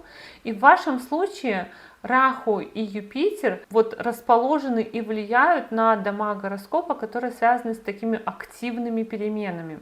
Потому что Юпитер стоит в 8-м доме гороскопа, Юпитер аспектирует и Раху аспектирует 12-й дом гороскопа. 8-й дом — это дом кризисов, дом стрессов, дом неожиданностей, дом перемен, дом чужих ресурсов, дом чужих денег. А 12-й дом гороскопа — это дом дальних поездок, опять же, дом перемен, дом эмиграции, дом уединения. И эти дома еще связаны с 4-м домом, который отвечает за место жительства. Место жительства — то место, где мы живем. И Раху в 4-м доме гороскопа, он на самом деле нифига не способствует тому, чтобы улучшать ситуацию в том месте, где мы живем, делать ее стабильной. Вот с точки зрения стабильности, как раз-таки у вас в ближайшие полгода прощай стабильность, потому что у вас активированы все дома, которые, ну не все, да, но все равно у вас активированы дома, которые, можно сказать, прощай стабильность. Прощай стабильность — это как раз-таки про Раху в 4-м доме, стабильность в том месте, где я живу, потому что 4-й дом — это дом места жительства, я очень сильно туда хочу, может быть, я очень сильно хочу машину, я очень сильно хочу квартиру, но, или я очень сильно хочу сидеть дома, но я не могу. У меня не получается, мне постоянно то туда надо, то туда надо, то туда надо. Раху аспектирует 8-й дом гороскопа, это какие-то резкие поездки, резкие переезды, и 12-й дом гороскопа. То есть это нестабильность в том месте, где я живу. Она может быть по-разному, из-за разных причин. Да? У вас здесь есть несколько таких указаний на то, что эта нестабильность может быть выражена и в том, что вам нужно по деньгам как-то будет, наверное, что-то думать, что-то решать, потому что управитель 2-го дома денег в 8-м доме гороскопа, и этот именно управитель 2-го дома денег аспектирует и 12-й дом гороскопа, и 4-й дом гороскопа, то есть говорит о том, что из-за денег надо куда-то ездить, из-за денег надо что-то решать с квартирой, с машиной, с местом жительства, из-за денег, может быть, или из-за ресурсов нужно постоянно куда-то перемещаться и так далее. Но и из-за детей тоже, или, может быть, из-за учебы. То есть, может быть, кто-то из скорпионов, например, найдет какую-то возможность работать, но эта работа будет связана, ну, то есть зарабатывать, да, какие-то дополнительные деньги, но это будет связано с какими-то тайными поездками, тайными делами, или срочными поездками, или срочными делами. Либо у кого-то нужно будет решать какие-то вопросы, связанные с учебой, хвосты закрывать по учебе, и нужно будет срочно ездить. В ближайшие полгода я бы сказала, что это вот закасать рукава и начать бегать как белка, вот просто как белочка в колесе. Извините, мои дорогие скорпионы, но у вас, скорее всего, будут какие-то активные перемены происходить, которые вынудят вас постоянно решать. Во-первых, дом кризисов очень сильно активируется, да, дом тайн, дом неожиданностей. То есть вам нужно будет спонтанно решать много вопросов. Плюс у вас кету в 10-й дом гороскопа встает. У вас кету встает в дом гороскопа, который отвечает за статус. Понятное дело, что статусом тоже заниматься, но статус может какой-то и исчезнуть у кого-то из скорпионов. И либо кто-то может поменять работу, потому что это отстранение от работы. Либо кто-то, например, работал в офисе, будет работать из дома, потому что будет вот этот вот Раху тянуть в сферу недвижимости и транспорта. Либо работать там на машине, на такси или каким-то другим образом. Может быть, кто-то будет очень сильно вовлечен в домашние дела, ремонт делать. То есть здесь будет очень большой фокус на месте жительства, на поездках, переездах, и поэтому может уйти на второй план работа, может уйти на второй план какая-то социальная реализация, выход в общество, выход в свет, и так далее. Ну и Раху и Юпитер еще аспектируют 12-й дом. Дом уединения, дом изоляции, дом фантазии, дом иллюзий, дом, который отвечает за то, что у нас в воображении. Поэтому воображение тоже у нас как-то немножко драконится Раху и Юпитером. И сюда же идут деньги, то есть аспект от 2-го дома гороскопа, от управителя 2-го дома в 12-м, может быть спрятать деньги, может быть еще что-то. Опять же, учеба в 12-м доме гороскопа, то есть поездки по учебе, поездки, связанные с детьми, медицинские учреждения. Ну, у кого-то, кстати, из скорпионов может быть такое, что и дети могут куда-то уезжать на длительные, далекие расстояния, да, потому что у нас Юпитер, как хозяин 5-го дома, аспектирует 12-й дом гороскопа, то есть ребенок уезжает на учебу, либо ребенок уезжает на проживание в другой город, в другую страну, такие истории. Но и вы сами тоже можете из-за детей куда-то переезжать, из-за учебы куда-то переезжать, из-за каких-то проектов, из-за того, чтобы денег больше заработать. Но и будут эти деньги как будто бы, то есть вы обеспокоены, да, финансовым вопросом, грубо говоря, но эти деньги вы как будто бы вкладываете в своего партнера, отдаете ему свои ресурсы. Может быть, вашему партнеру нужна поддержка, может быть, он что-то начинает, может быть, партнер, я не знаю, жена беременная, и вот мужчина, да, старается, начинает как-то вкладывать все свои силы, то есть все свои ресурсы мы вкладывать начинаем в своих партнеров. и таким образом нам приходится вот так крутиться, как белка в колесе. Поэтому я бы сказала так, скорпионам вам нужно просто засучить рукава, у вас будет очень много, может быть, и зарубежных поездок, либо просто очень много отлучек из дома, перемещений, каких-то срочных дел, да, вам нужно набраться сил, грубо говоря, и эти ближайшие несколько месяцев, а потом еще первая половина 2024 года, когда вы будете, скорее всего, просто решать много вопросов, даже, может быть, за других людей, либо своих жизненных вопросов, но, в общем, однозначно у вас будет очень большое количество задач.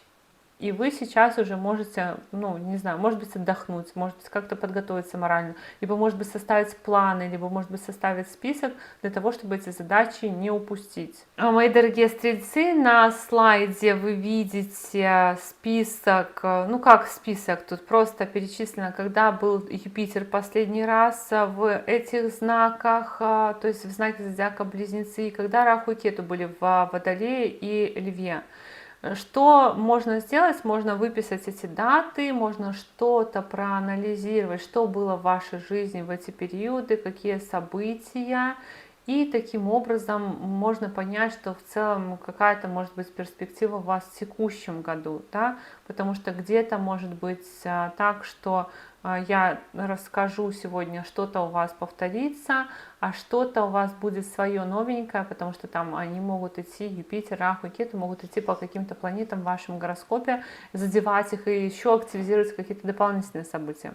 Но то, что я вам сегодня буду рассказывать, я считаю очень важно, потому что у нас будет активировано 3 точки в гороскопе, как точки каких-то возможностей новых, либо точки каких-то очень сильных вот перемен. Что я имею в виду? Я имею в виду, что вот с мая 2025 по октябрь 2025 года Раху, Кету и Юпитер у нас выстраиваются таким образом, что задеваются определенные дома гороскопа, и эти дома гороскопа, 3 дома гороскопа будут испытывать очень сильное влияние Раху и Юпитера.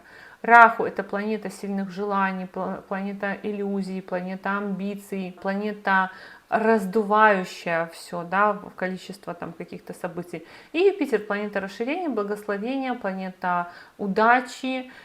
И получается, что Раху у вас будет идти по 3-му дому гороскопа и будет аспектировать Юпитер в 7-м доме гороскопа, а Юпитер, в свою очередь, тоже будет аспектировать Раху.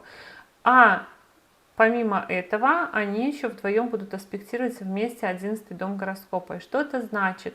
Вы уже 3-й знак зодиака, у которого транзиты Раху и Юпитера, это транзиты на то, чтобы приобрести какую-то популярность. Ну, во-первых, конечно, Юпитер — это управитель всего вашего гороскопа, который выходит из 6-го дома борьбы, рутины, из 6-го дома препятствий, болезней, и заходит в дом партнерства, хотя бы он улучшает ситуацию, то есть дает возможность там выдохнуть, потому что шел по 6-му дому и там мог расширять количество рутины, либо медицинских обследований, либо каких-то болячек, либо какого-то спорта, препятствий и так далее, и так далее.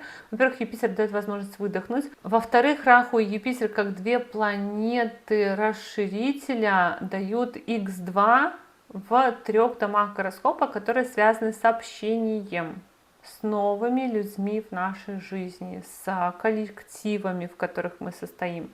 3-й дом гороскопа — это дом коротких поездок, дом коммуникаций, дом документов, дом общения, братьев и сестер, друзей. 7-й дом — это дом партнерства, дом брака, дом личной жизни, дом коллег по работе.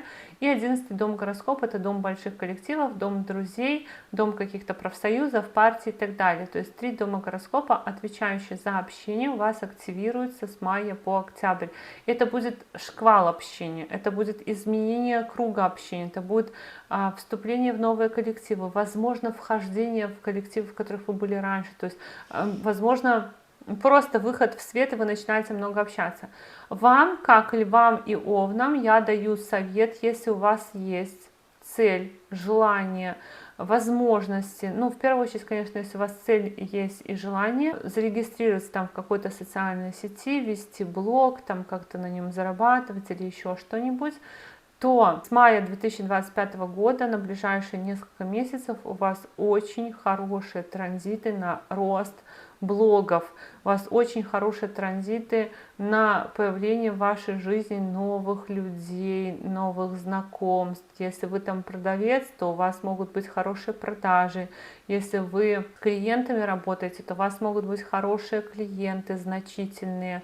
То есть в любом случае, если вы, допустим, в сервисе, либо если вы как-то самостоятельно себя продвигаете, если вы занимаетесь бизнесом, либо планируете бизнес, то у вас вот на это очень хорошие транзиты, на то, чтобы очень много людей сразу пришло в вашу жизнь и на то, чтобы выросла ваша популярность.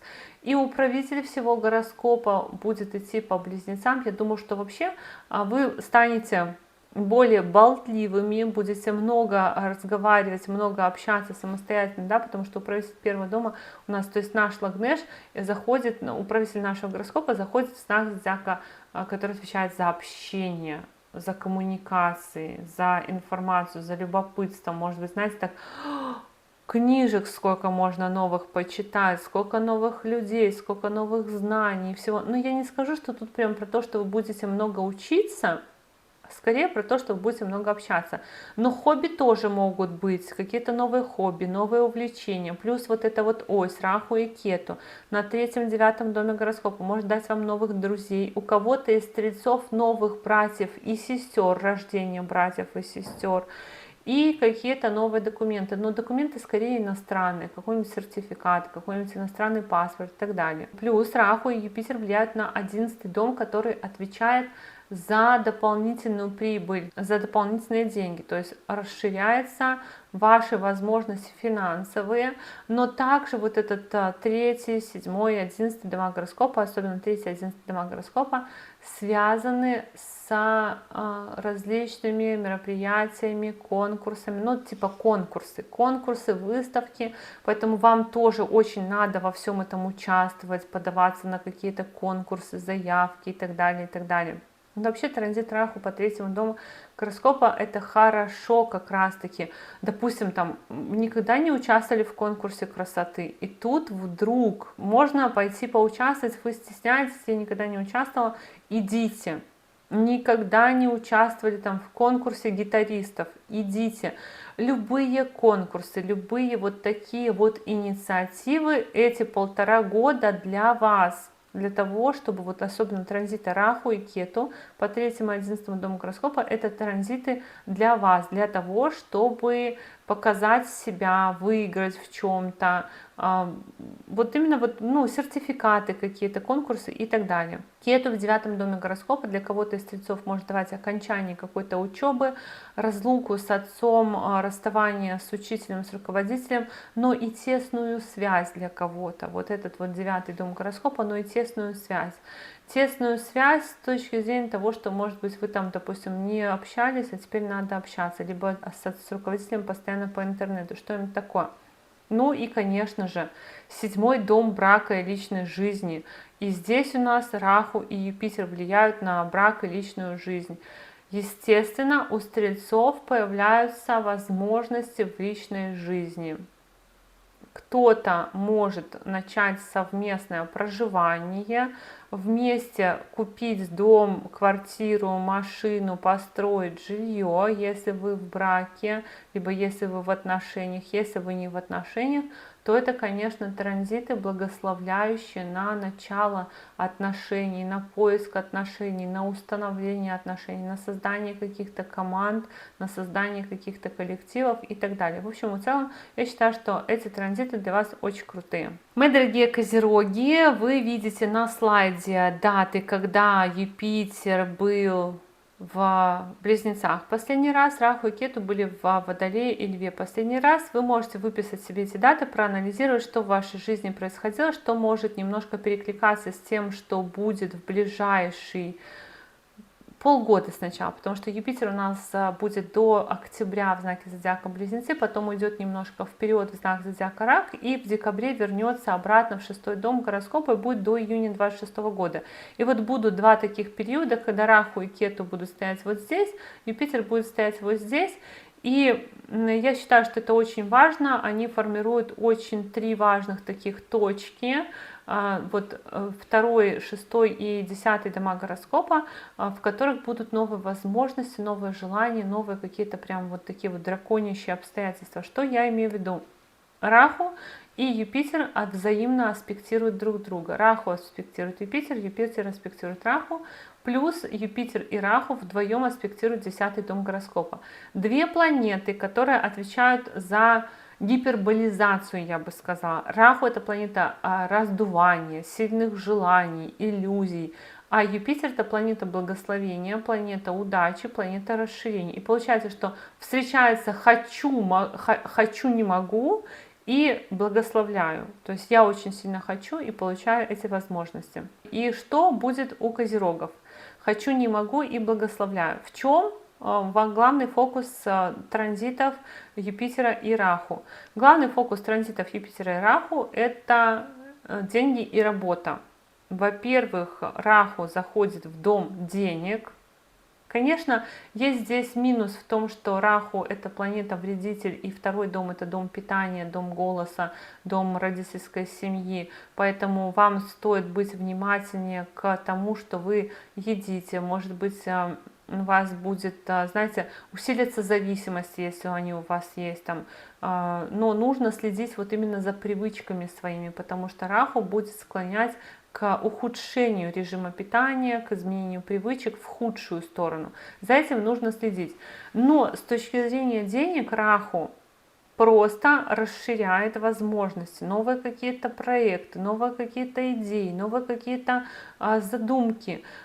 И Раху аспектирует шестой дом, дом работы. То есть и в работе тоже расширение. Тут у нас стоит Юпитер как планета, отвечающая за возможности, за благословение, за удачу, тоже в шестом доме. Юпитер и Раху, конечно, будут давать не только много работы, но и много врагов, но и много каких-то недоброжелателей. Однако здесь есть и новые возможности. То есть, конечно, у козерогов будут перемены в работе однозначно. Перемены в статусе будут однозначно, потому что и Юпитер, и Раху аспектируют 10 дом тоже работы, но и статуса. И у вас главный фокус. Скорее всего, для того, чтобы получить новый статус, надо много работать и много зарабатывать или много говорить, да, то есть у вас будет, скорее всего, цель в статус, а работа и деньги будут каким-то побочным эффектом. Тут у вас еще есть тенденция на то, что вы будете получать какую-то новую профессию. И эта новая профессия может быть даже так, то есть Юпитер — это планета двойственная, вот сам даже по себе знак Близнецы двойственный. И вот эта вот тенденция будет двойственности, что у козерогов может быть, допустим, даже параллельная работа. То есть вы можете одновременно там изучить какую-то новую работу и работать на двух, на трех работах, чтобы вот добиться какого-то положения в обществе, статуса. За год стать миллионером, условно, да, то есть я говорю это просто как пример, но что-то в этом есть.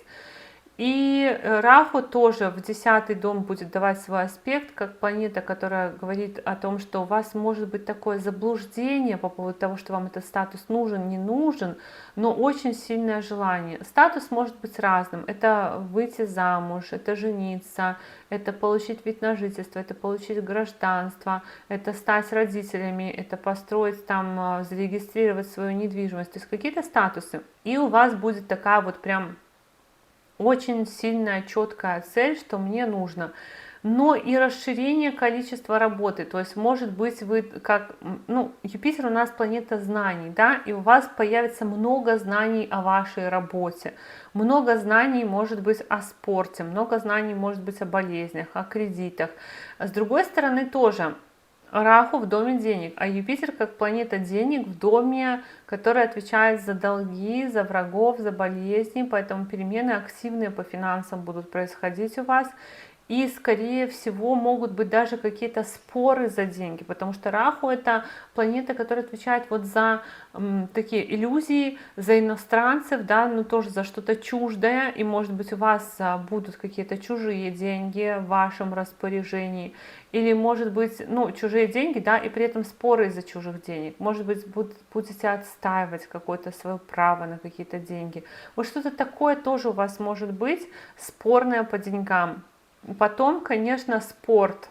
Юпитер здесь формирует комбинацию на спорт, на то, чтобы активно начать заниматься.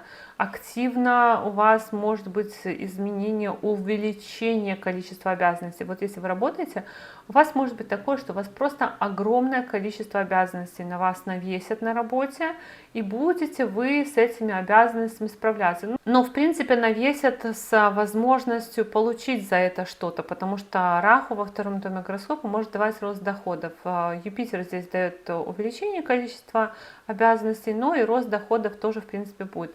Но Юпитер поддерживает свой собственный 12-й дом гороскопа, дом дальних поездок, дом уединения, тоже говорит о том, что по работе нужно будет где-то что-то перемещаться, может быть, нужно будет ездить в командировки, может быть, нужно будет перемещаться из города в город. Вот особенно в связи с какими-то документами, в связи с какими-то, может быть, короткими поездками, то есть на один день поехать в другой город и вернуться, или на близкие расстояния. И помимо прочего, 12-й дом гороскопа, аспект Юпитера на 12-м доме гороскопа может еще давать какие-то, знаете, надежды, какую-то молитву, может быть, какие-то чаяния, какие-то паломничества, какие-то поездки по санаториям, поездки на учебу в другой город и так далее. Кету в 8-м доме гороскопа, как планета, которая отвечает за все странное, чуждое, за отрезание, может давать такой эффект, что у ваших партнеров просто становится в этот период меньше доход, допустим, и вам нужно как-то стараться зарабатывать, либо у ваших партнеров меньше сил, и им нужна ваша помощь, вы начинаете им активно помогать. Плюс Кету в 8-м доме гороскопа может давать какие-то скрытные истории, связанные с какими-то тайнами. От вас может что-то скрываться в этот период, либо вы можете что-то очень сильно активно скрывать. Но в целом можно сказать, что у вас период активно работать, очень активно работать и очень активно бороться за свое место под солнцем, может быть, там конкурировать и так далее. Мои дорогие водолеи, у нас на слайде вы видите даты, когда последний раз Юпитер был в знаке зодиака Близнецы, а Раху последний раз был в знаке зодиака Водолей и Кету во Льве, соответственно. Вы можете себе эти даты выписать и проанализировать, что в вашей жизни было в такие периоды, что происходило, какие события, потому что что-то может перекликаться. Но я буду рассказывать об особенностях текущих транзитов, потому что они тоже очень интересные. И у нас таким образом встали планеты и будут таким образом располагаться с мая по октябрь, потом Юпитер уйдет немножко вперед, зайдет в знак зодиака Рак, потом вернется и будет с декабря по июнь 2026 года тоже находиться в таком же положении, Раху, Кету и Юпитер. И они таким образом у нас активируют 3 точки, очень важно, что они вот активируют 3 точки, они прям синхронизируются, потому что Раху аспектирует Юпитер, Юпитер аспектирует Раху, и Раху и Юпитер вместе аспектируют 9-й дом гороскопа. И это 2 планеты, которые отвечают за такое удваивание, гиперболизацию, расширение, увеличение. То есть я не знаю, как вот там, то есть дают какие-то возможности. Что я имею в виду? Раху — это планета желаний, планета иллюзий, планета заблуждений, но и такое вот раздувание «хочу, не могу». А Юпитер — это планета благословения, планета удачи, планета расширения. Получается, что один говорит «хочу, не могу», а второй говорит «я тебе позволяю, я тебе помогаю, я тебе разрешаю». Да? То есть какие-то вот такие вещи могут происходить в 3 точках. 3 точки у нас. Это 1-й дом гороскопа, который отвечает за самого человека, за его здоровье, за его личность, за его внешность, за его репутацию, за его тело физическое. Вторая точка — это 5-й дом гороскопа, который отвечает за детей, за учебу, за проекты, за творчество, за влюбленности и романы, за удовольствие, за посещение каких-то мероприятий, эмоциональные впечатления, за интеллект. И 9-й дом гороскопа — это дом, который отвечает за учебу, за дальние поездки зарубежные, за отца, учителя, руководителя, за детей тоже. То есть и этот дома отвечают за учебу и за детей одновременно. Поэтому, конечно же, у нас активируются две точки, которые связаны с детьми. И это значит, что в ближайший год у водолеев шансы, что они забеременеют и родят ребенка, очень большие.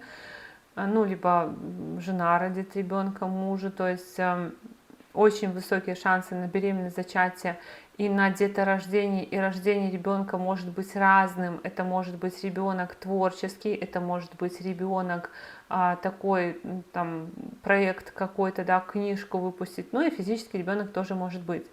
Потом это 2 дома обучения, поэтому, безусловно, водолеи будут учиться очень много чему-то в ближайшие 1,5 года, как, ну вот год-полтора, потому что и Раху будет аспектировать эти 2 дома, и Юпитер будет с переменным успехом то туда, но тоже будет активизировать. И получается, что эти 2 планеты активизируют 3 дома гороскопа, которые отвечают за нематериальный путь, за духовный путь.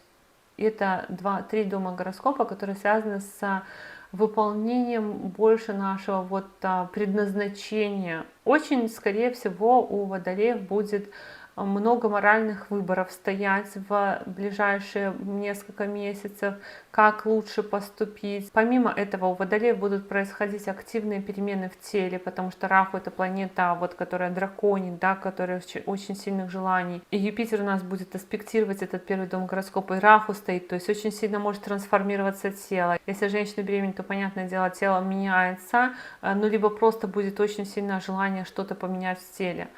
Ну, что интересно, что помимо всего у нас Юпитер как планета денег показывает, что водолеи будут вкладывать все силы, все средства, все деньги в свое обучение, в своих детей, в свои проекты, в свое творчество, может быть, в свой интеллект, в саморазвитие. И будут вкладывать, и это будет возвращаться, потому что хозяин 2 домов денег смотрит на дом денег, поддерживает свой собственный дом наград, достижений, накоплений и так далее. Поэтому тут все у нас ок, тут все у нас хорошо, тут все складывается. Кету в 7-м доме гороскопа, конечно, дает тенденцию на отстранение в партнерстве, на то, что водолеи будут тянуть одеяло на себя, могут времени меньше проводить с партнером, могут игнорировать его потребности. То есть партнеры, то есть водолеи могут ставить в эти несколько месяцев и потом там в первой половине 2026 года ставить себя на первое место в отношениях, ставить себя на первое место в команде, в коллективе, может быть, добровольно отказываться от какого-то партнерства, выходить, допустим, там, ну, у кого-то это может быть развод, но тут нету таких сильных указаний, просто может быть такое, что сегодня мы делаем все для меня. Я хочу написать книгу, я хочу, там, не знаю, получить повышение на работе, я хочу закончить институт, поэтому все обслуживаем мои интересы. Вот это вот такая вот будет история, что все обслуживают интересы водолеев.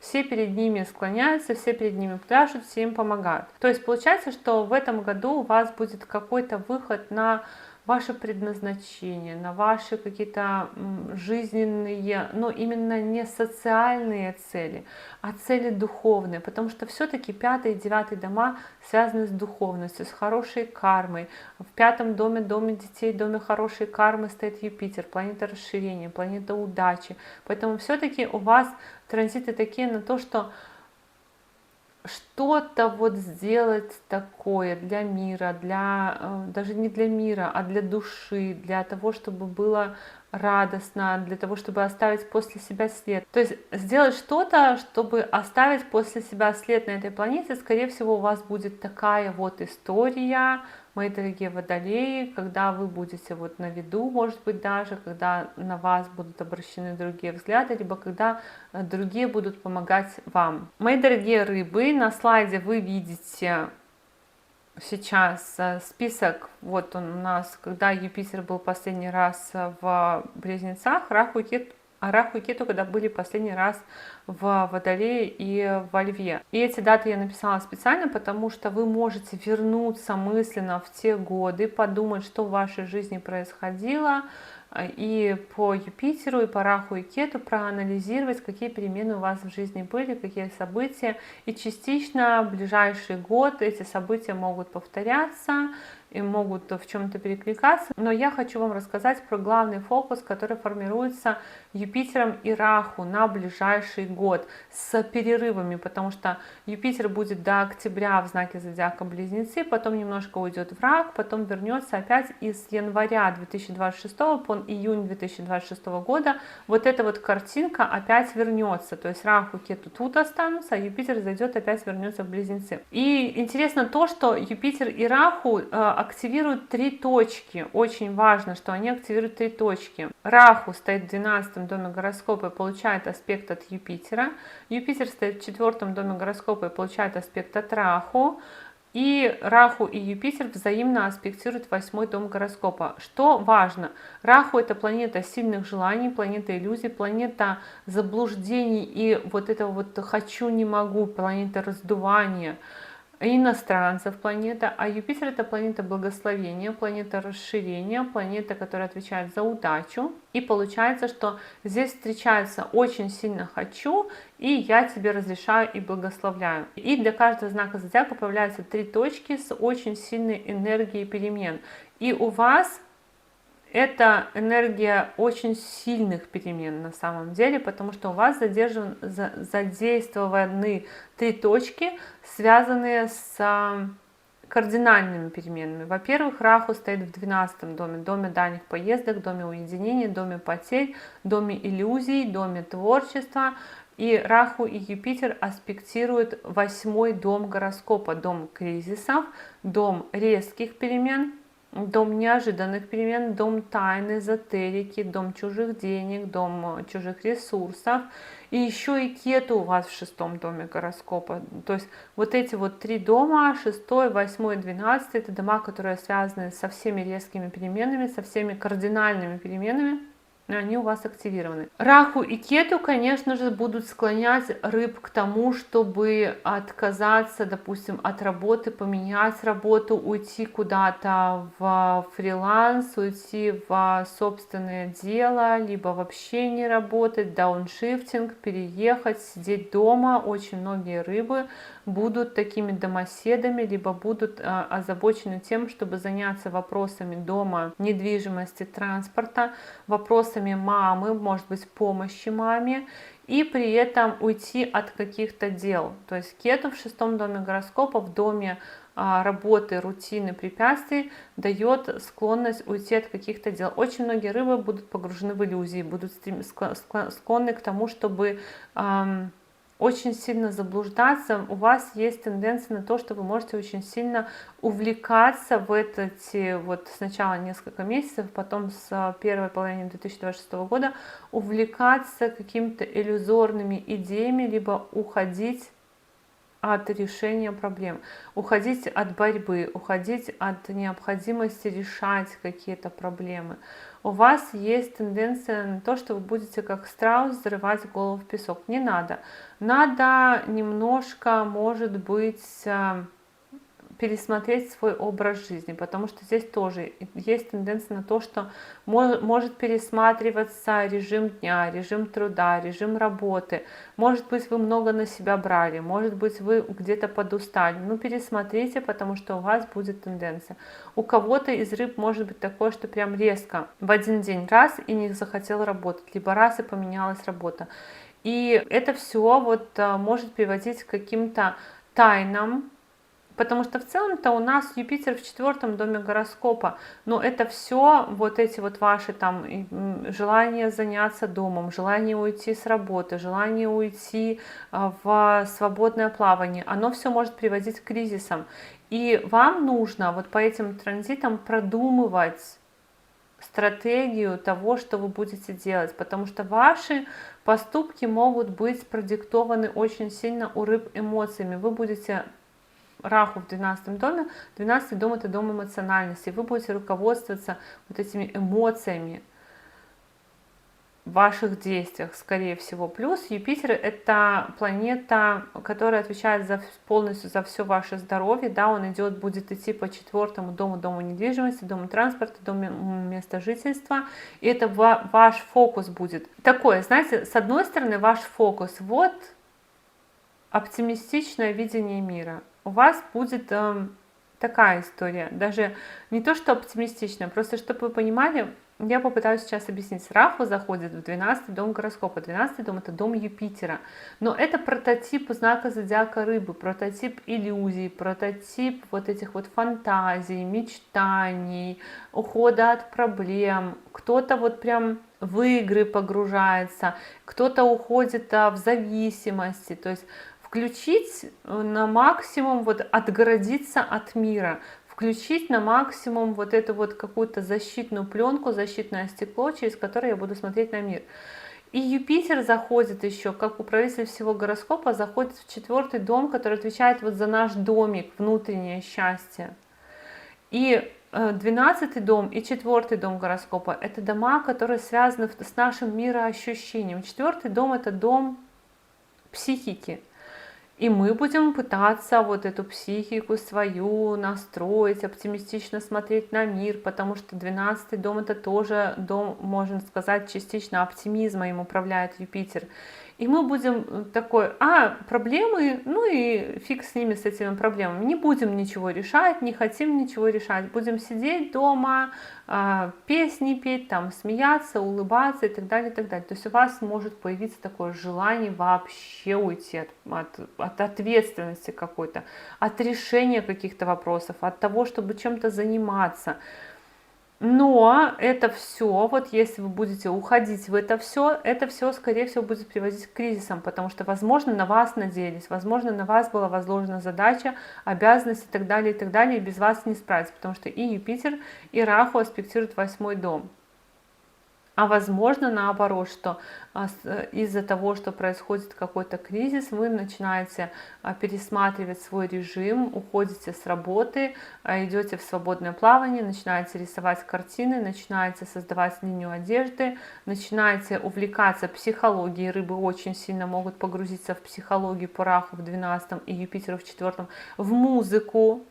То есть в хобби тоже хорошо, можно уйти, особенно в музыку. У вас еще Сатурн будет идти по 1 дому, по дому, вы же рыбы, да, то есть будет активированы все вот эти вот чувствительные струны души у рыб.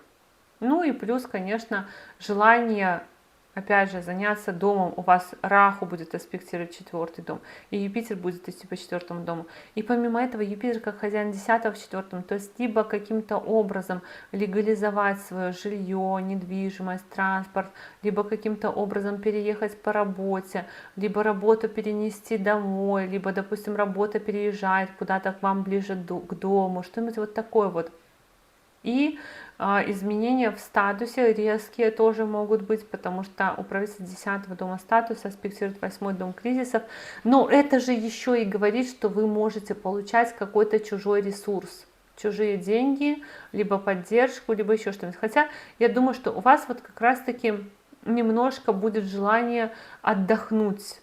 Скорее всего, возможно, вы там уже упахались, возможно, вы уже очень сильно наделали каких-то дел, потому что вот эти все транзиты, они больше способствуют тому, чтобы немножко вот уйти в тень, уйти в себя и немножко расслабиться. Но у вас будет еще желание вот чужих денег. Юпитер аспектирует 8 дом, Раху аспектирует 8 дом. Вот чего хочу. Хочу, не могу чужих ресурсов. И хочу, не могу тоже чужих ресурсов. И благословляю, бери. То есть будет поддержка других людей. Вы как-то немножко, наверное, расслабитесь, а другие люди вам будут помогать в том, чтобы вы немножко выдохнули и расслабились. Но опять же, это на несколько месяцев, да, это не на 2 года, не на 3 года, это на несколько месяцев тенденция. А потом Юпитер уже перейдет в 5-й дом гороскопа, будет немножко другая тенденция, но в совокупности до июня 2026 года. Вот так, мои дорогие друзья, такой у нас с вами был анализ транзита Юпитера по Близнецам, Араху и Кету, по Водолею и Льву. Я надеюсь, что это видео было вам интересным и полезным. Я благодарю вас за поддержку этого канала в виде ваших лайков, комментариев и обратной связи. Но если вы еще не подписаны на этот канал, то, конечно же, приглашаю вас подписываться. И до новых встреч. Пока-пока.